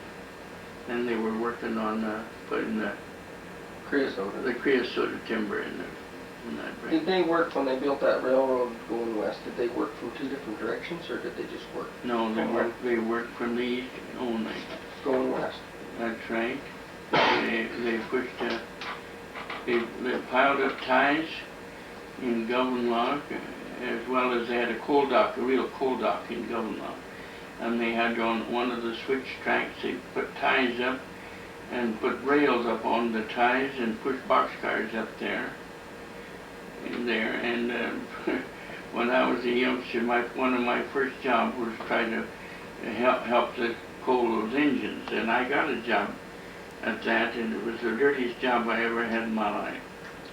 I had instead of a big scoop to put that steam coal in the tender of the train, it was like a big scoop on wheels. And I'd run it under the thing and then lay what we called a green door from the boxcar over to the tender, and I'd wheel it out over this thing and dump it in there. It was quite a treacherous thing to do, but I got by with it all right. But when you'd open the door, you could hardly see the little wind would blow through them boxcars because it was up 20 feet in the air on these things, you know, and it just whistled through the two doors. If you didn't have the others, it was so hot that you could hardly wheel it out there to work. You didn't open a little air through, and then you did, you could hardly see.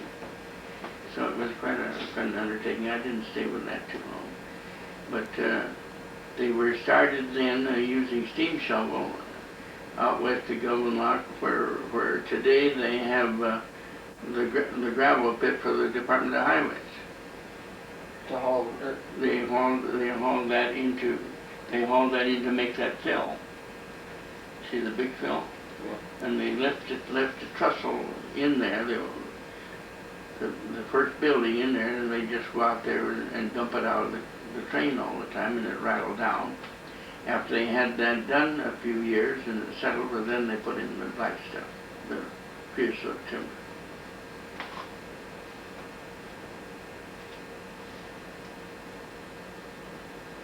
When they built the older one stockyards, I can't tell you exactly when they built that, but it was I would say in the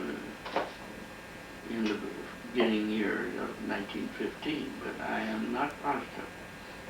But they had five loading chutes there at that time. It was a large stockyard.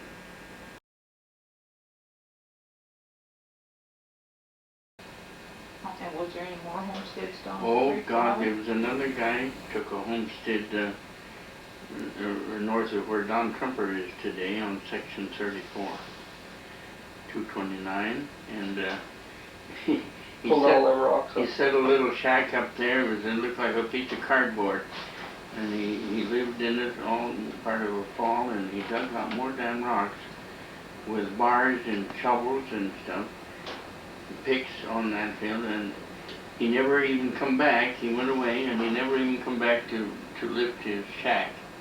I don't know if it blew away, was carried off by someone or what. It just disappeared eventually, and he never showed up. So what his name was, I can't tell you what his name was. East of him on the south line of 35, which I have over there, we had a man named Murray Adams. He was a returned man after 1918. He was an English chap, and he was shell-shocked a little. and he tried to farm over there and raised a few cattle. But he didn't do very good. He had an old straw butt there. He did the only feed he ever had around. There was a little old straw butt, and it caught on fire from his garbage dump. And it run up northwest for about a mile on the heath up there. When I got out there to fire, he was trying to plow in them rocks with a one bottom plow and try to ride that plow, and nobody in the world could ride a plow through them rocks, you know. And that's what he was trying to do, and he said, it got away on me. Yes, I said, what do you think you can do with that thing? Well, I was going to try and put it out. I said, you go home and leave it alone, because it'll only run up to this old trail up here. And that's exactly as far as it went. It looked like rain a little and sprinkled, and that was it. He just went out. But it could have been serious, but he never in the world could have put it out with a team of horses on an old salty plow. Didn't I remember you talking about some homesteader that came in and lived in a soddy for a long time ago? Dugout Oh, yeah. house. There was a guy there. This guy lived in something the same kind of an outfit as that. We had an old fellow that had 2 layers of a house. Two layers were underground and 1 layer above, a 3-layer, I guess you'd call it, the house.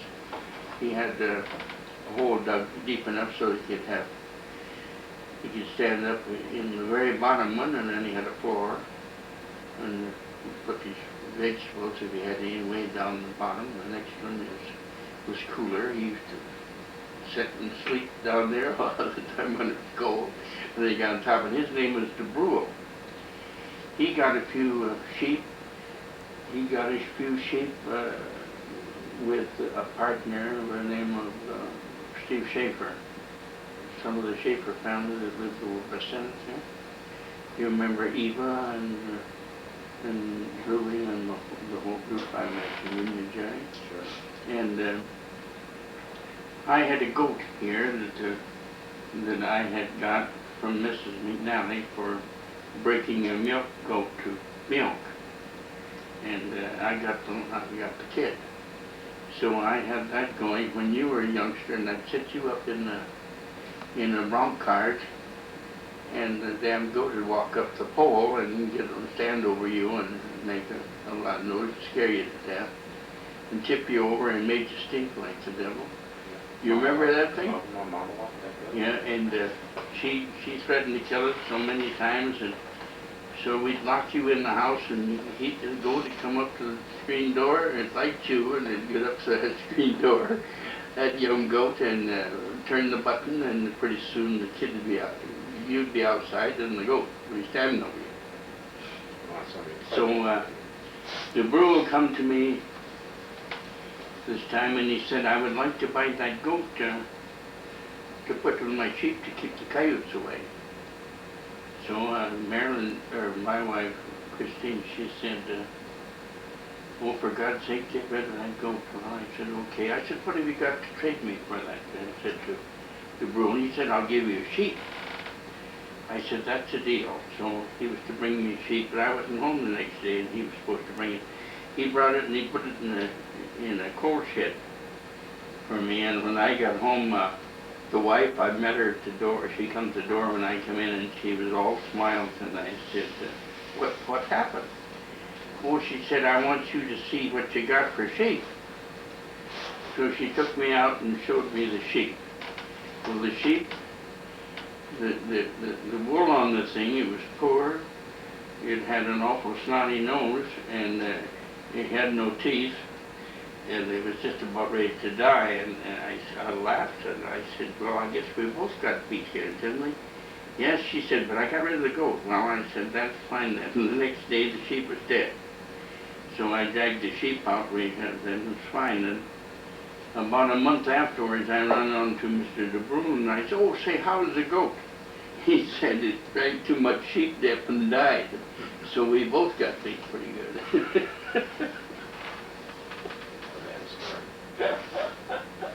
Oh, that was funny, it really was. Grandma talking about that goat. She said I couldn't even go to the outhouse. the goat would be sitting. Well, I had a lot of water haulers. The Trumper, Eddie Trumper was only a youngster, you know, and he'd come with his dad to haul water. Well, he'd play with the goat, and everybody else that had kids, and when they were hauling water, they'd come along, they'd play with this goat all the while the old tank was filling, and then the goat would be primed ready for a new one, and Mister could that goat play with kids. He was quite an animal. Well, Mom even talked about him crawling into the window in the log house. Sure, I tell you what, we got one or two little antelope lambs, you know. Yeah. There, and they'd run and jump in the window, and he'd do this, and very shortly the goat tried the same damn thing. It'd hop in from the outside through the window and run to the door. If the door was open, it made a circuit there, just going like the devil. Having a good time. Oh, having a wonderful time, yeah. But the goat was really good for something. Nobody realized it, but I'll tell you, it was. It loved when I would be halter breaking horses or working with horses. It'd go down there and it'd come right in the corral, right among the horses, and they'd kick it, and he'd just shake his head and come back, and pretty soon he'd be right up there. You tie a horse up eating grain, and he'd eat right out of the grain straw manger with the goat, with the horse. I'd go to it. And they loved him. They liked him. He walked under their bellies. He walked every place around it. He made them gentle as quick as anything he ever could. He was a good thing to have around livestock. But he was certainly no good around our house and our kids, yes. Well, I'll tell you, Michael Jensen when he first come out, he come to Clitke's. And he married a Clitke girl, eventually. He was a Hollander. And he come to me, Michael Jensen, and, let's see, what year would that be? Chrissy and I were married. I believe I had Gary. He must have been about 36. Anyway, in 1936, I believe it was, and he come to me and he wanted a saddle horse for Constance. She rode horseback a lot. And so I had a giant saddle horse and I sold him. But he said, I have no money, I would like to do some work, he said, with a tractor for you. And I said, I'll give you a job plowing for it, and you just figure out what you think you can plow for that horse, and we'll deal all right. So we went up on the hill, and he marked out a chunk of land that he was going to plow for, and that's east of my house up on the land there, the farmland. And the next day he come with a plow and a little 1020 International engine. Well, he was so tall, he was about 6'4" or 6'6", and he stuck up over that thing.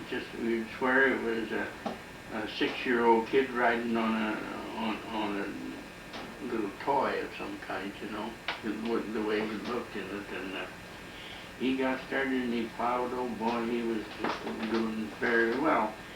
And he said, he stopped at night and he said, I'll be back tomorrow and I'll work at this. So I went back the next morning and here he was on top of that, by the tractor, and he was cranking and cranking and cranking, and the thing wouldn't start, and all at once he got so mad and he started to swear in Holland, Dutch, and he kicked that radiator with his boot, and he had about number 12s, and he had an iron toe on his boots, you know, kind of a plate on his boots, and he kicked the radiator, and the water ran out of the radiator just a stream. And I laughed, and he got awfully mad at me for laughing at him, because he had kicked the radiator. Well, then he had to take the radiator off and take that home and solder it, so he never got any problem done that day, but eventually he got it done. He was a good, honest guy, you know, a good kind of a guy.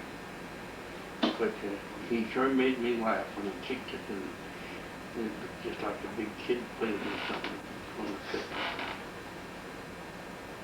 Yeah. They didn't stay here very long, then, evidently. Well, she passed away. We had one youngster, and she died, and we buried her at Fort Walsh. And not too long after that, why, he moved and he got a job at, I believe somewhere in BC, but I couldn't tell you where. It seemed to me he was somewhere close to Fernie. It was something to do with a marking of trees or something for the Dominion government, I think, in the end. You know, provincial government. Anybody else of interest down in that neighborhood? That place now?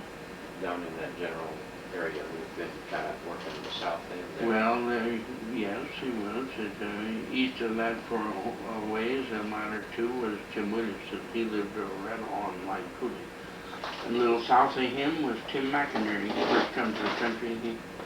From Maple Creek, he moved on Line Coulee, and the house, it was just a slant roof house, and he built it on the top of a hill, and it was quite windy there. And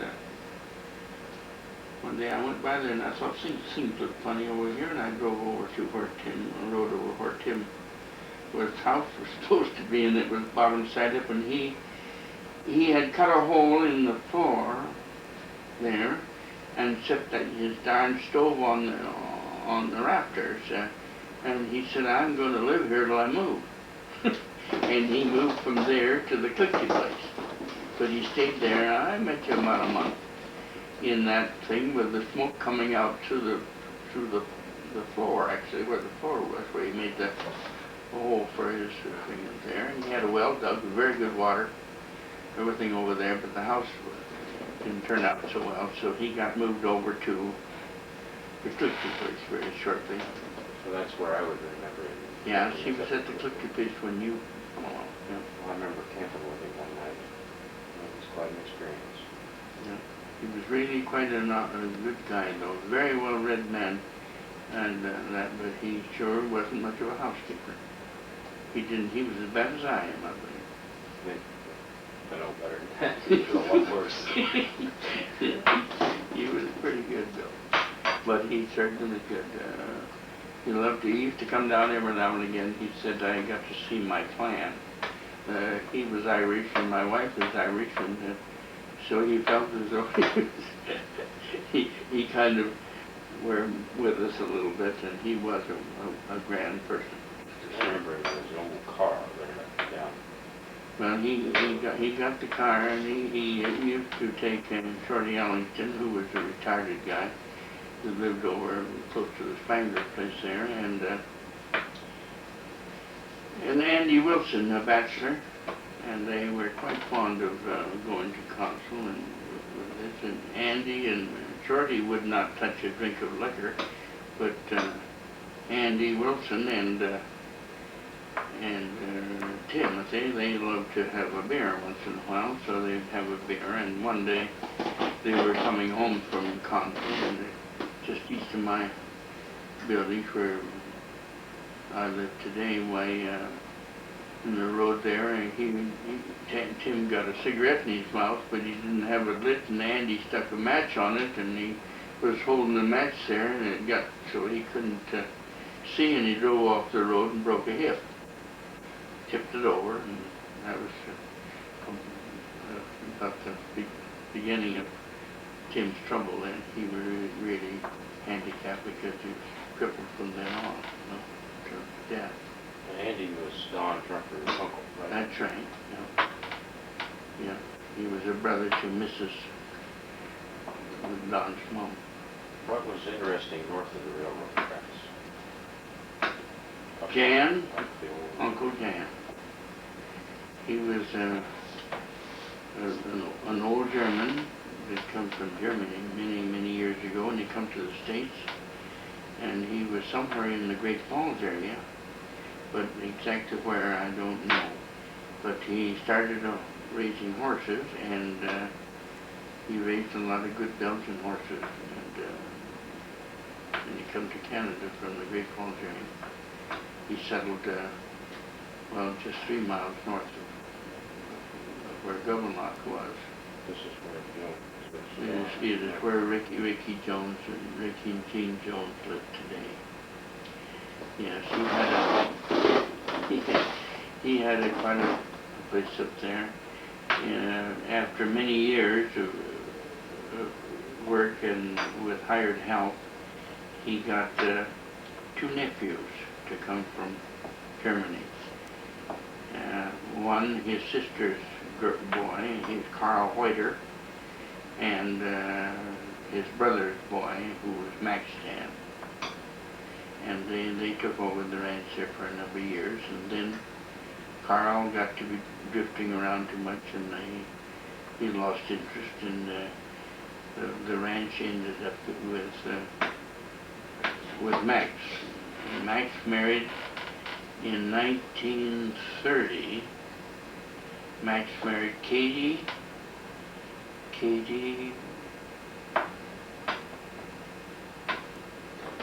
Pondrick from the Thelma and Elkhorn area, and they raised a pair of twins, a boy and a girl, and 2 lovely girls before.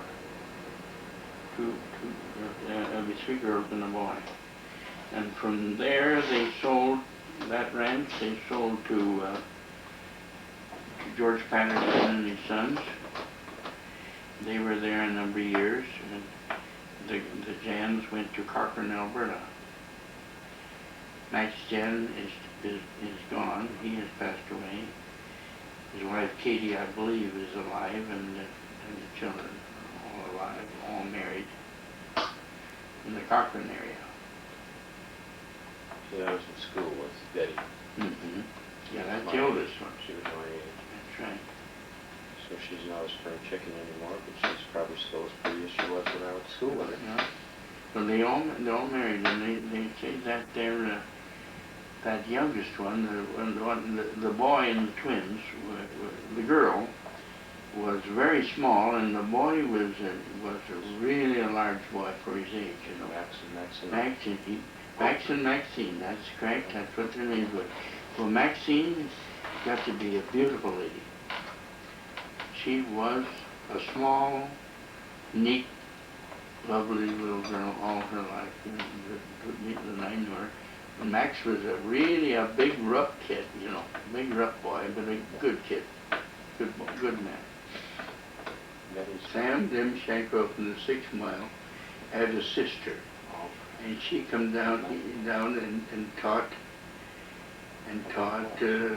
governor for a term, and then she went up, I think, somewhere close to Olds, Alberta, but I'm not certain where. It's in there somewhere, because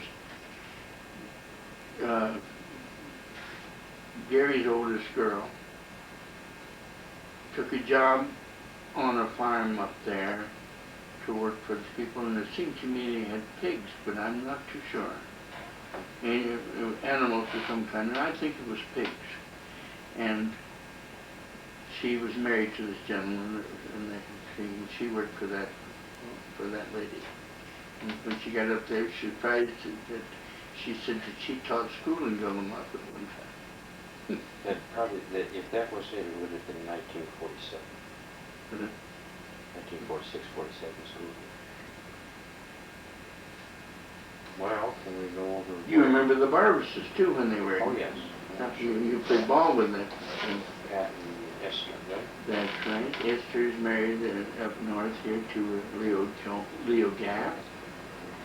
And Pat is in Calgary. I believe he still is in the taxi business. And Dick, he joined the Navy. He was the oldest. Yes, sir. And he is retired at the present time, and he lives in Souk, BC. He is married to the youngest Halliday girl, Colleen Halliday. And they had 2 boys and a girl. Well, I was just wondering how many more teachers there was in Governor. Well, we had the agent's wife. What was her name? He come from up a station or 2 out of Calgary. That station agent did, and his wife was a teacher, and she taught here. And they had 1 boy. What was that family name? This was before Marlins. Marlin. long guns. Hmm? That's back before Julian. Oh yes, that's for doing that. That's later than that again. That's right. Marlin was later.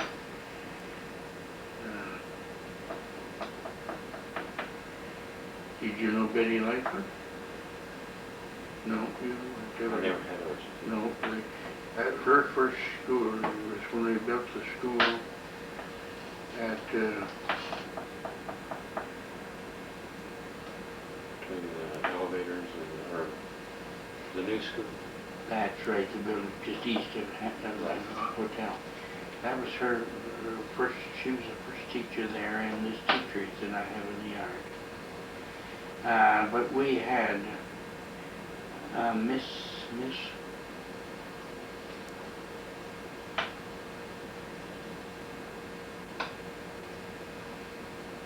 Aitchison.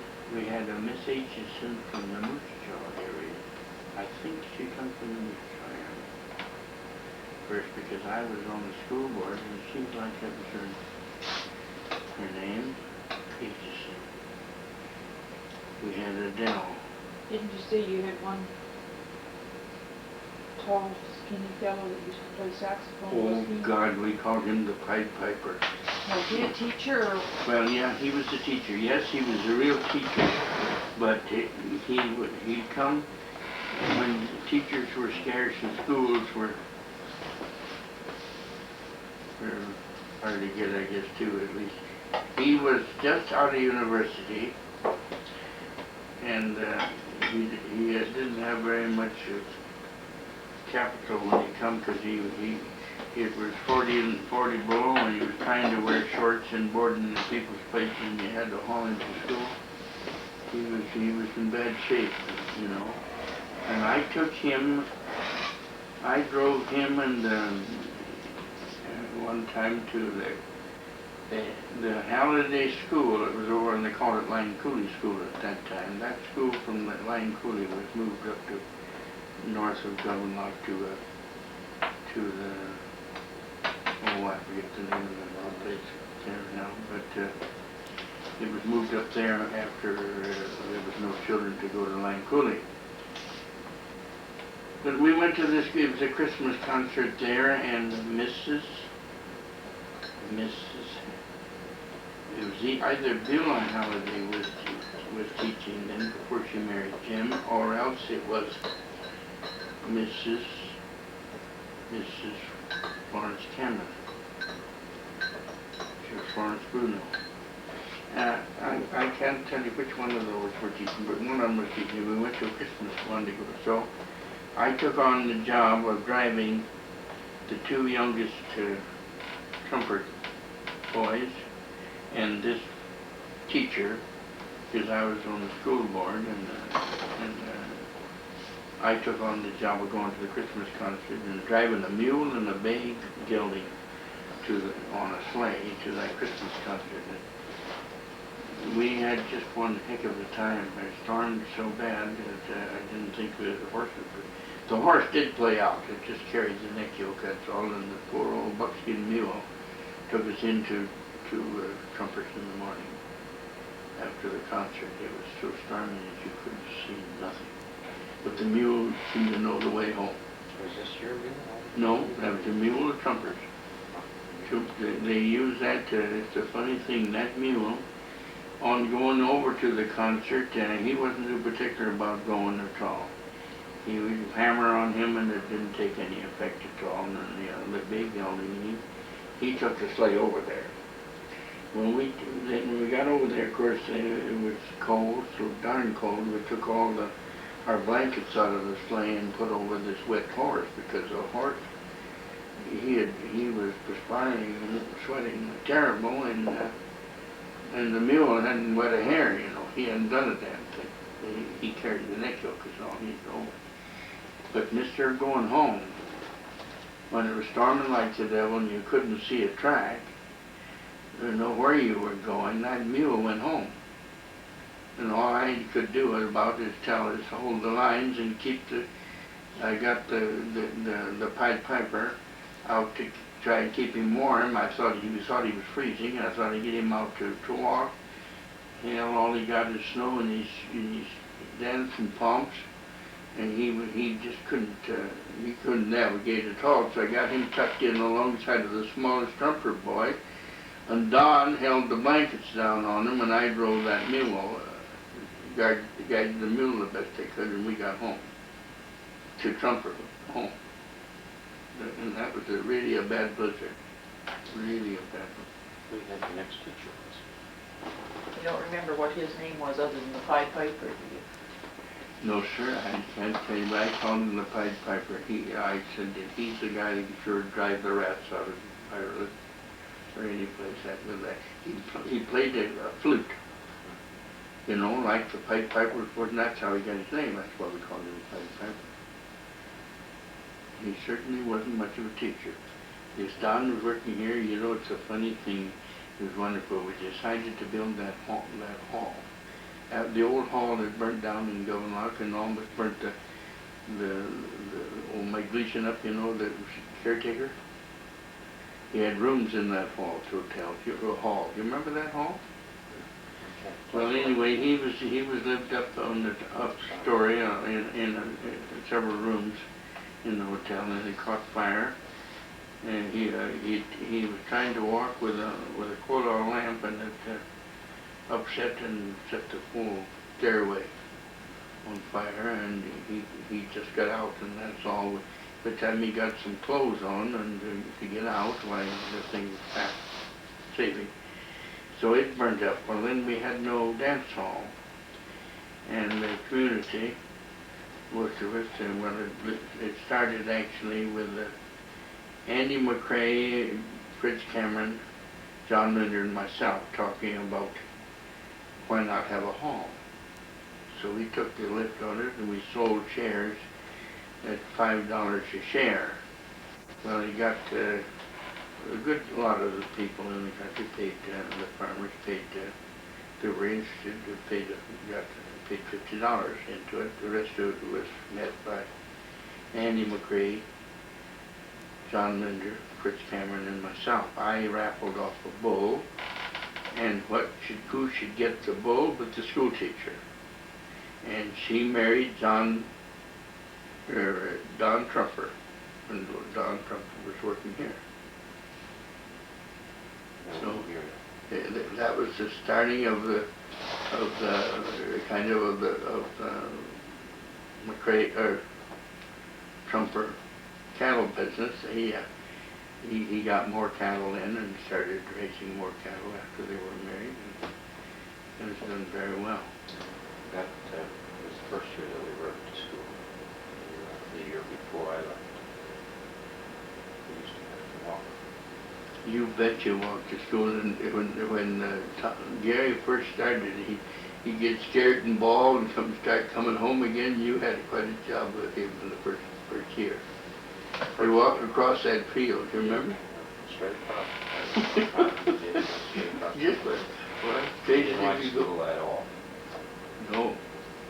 He didn't take much school. Of course, I had to be coaxed a little bit too. I used to walk up to meet grandmother, and grandmother picked something special, and then Greg shouldn't have to go to school. You were a lot easier to get to school than Ivan, though.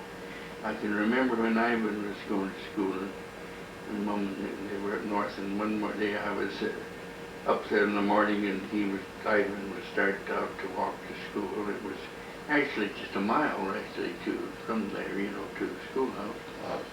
And my dad looked out the window and he said, "Look at that guy walking there." He said, "Could you see anything go any slower than that and be alive?" Yeah, you remember that? I told Ivan about that years afterwards, and he laughed. He said, "You know, he would hit me right on the head. I didn't care if I got to the top of the hill." How many years did you live on the Jones place? Or what's Jones now? No, it's Reynolds now, but anyway. Where Leo was there. I think too, from 13,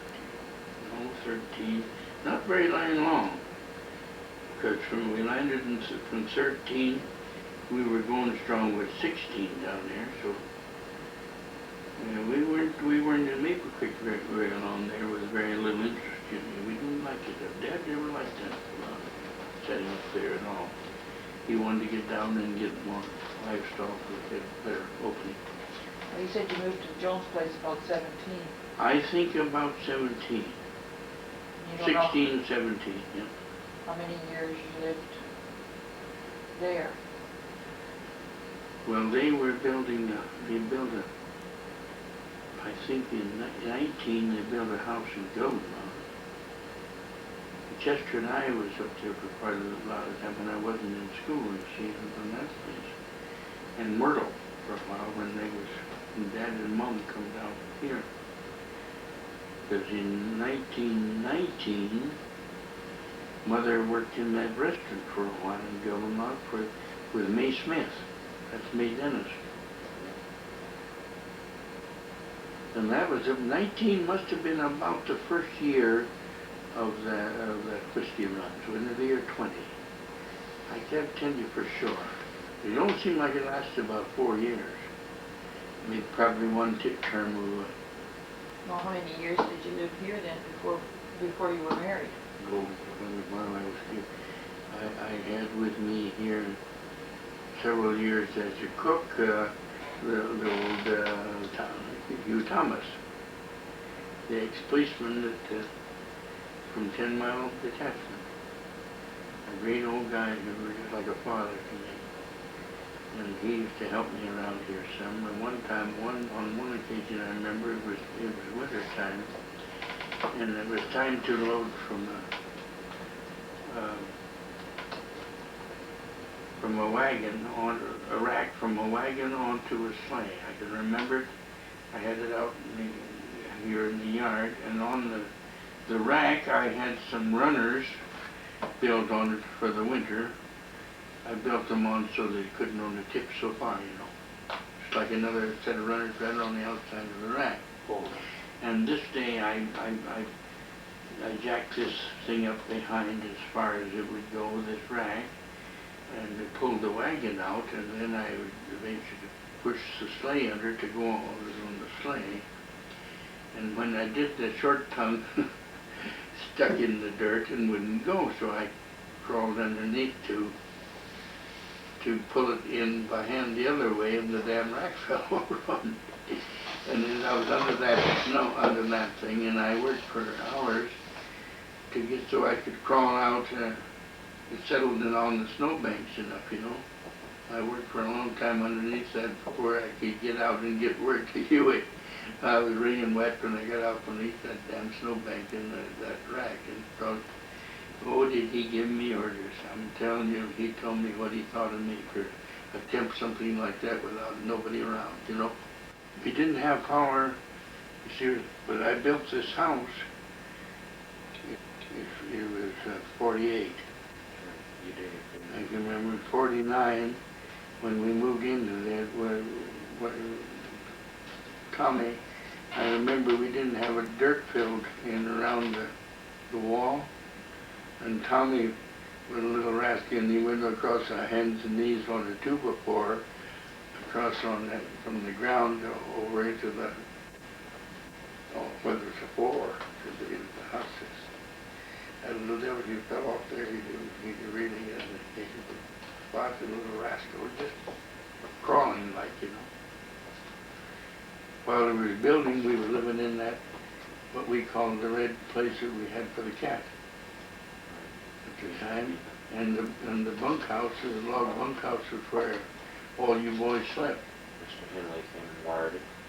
That's right, and we got, I bought a Jacobs wind charger, 32-volt wind charger with large batteries from the American side. You remember we hauled it up here? I've forgotten the big name, but it was over close to Wild Horse. There for south of, well, it was east of west of where the radar station is today. There we got that thing. And I got a phone by the name of, it doesn't make a difference, I won't think of it right on. But he come with his wife, And he put that up right from the ground. As you built it up, he went up there, and she kept up of attaching parts of the frame together. As, and he'd pull them up with a rope, you know. And eventually then the big job was to lift the 500-pound generator put on the top and the blades on it. That was quite a pull. We had to put some blocks up there and some cable to the ground, and I believe we had a horse hooked on it, or a truck or something. I don't remember what we hooked on it, maybe a tractor. And we pulled that thing up there, and of course he had to be up alongside of it up there. Everybody was scared that something would happen before he got it put in the saddle the big thing rode in. Kind of a curved saddle. He got it in there anyway, and the batteries all lined up, and we had lights that night in just several bulbs. Then we got the thing wired properly. And that was quite a modern thing at that time in our area. Indoor plumbing, is it all in one shop? Yes, sir. We didn't walk to the outdoor privy or thing. We had a bathroom. Oh, we kept it though. We had the privy for a long time. Oh, you Bunkhouse. betcha. Well, I must tell you about. I should tell you. Did I ever tell you how Chrissy said how come you made those holes in the privy so big? Well, she asked me. She said, "How come you made them that big, Howard?" Well, I said, "You know that big fat sister of yours? I set her on there, and then I marked her around her." And we had quite a little back.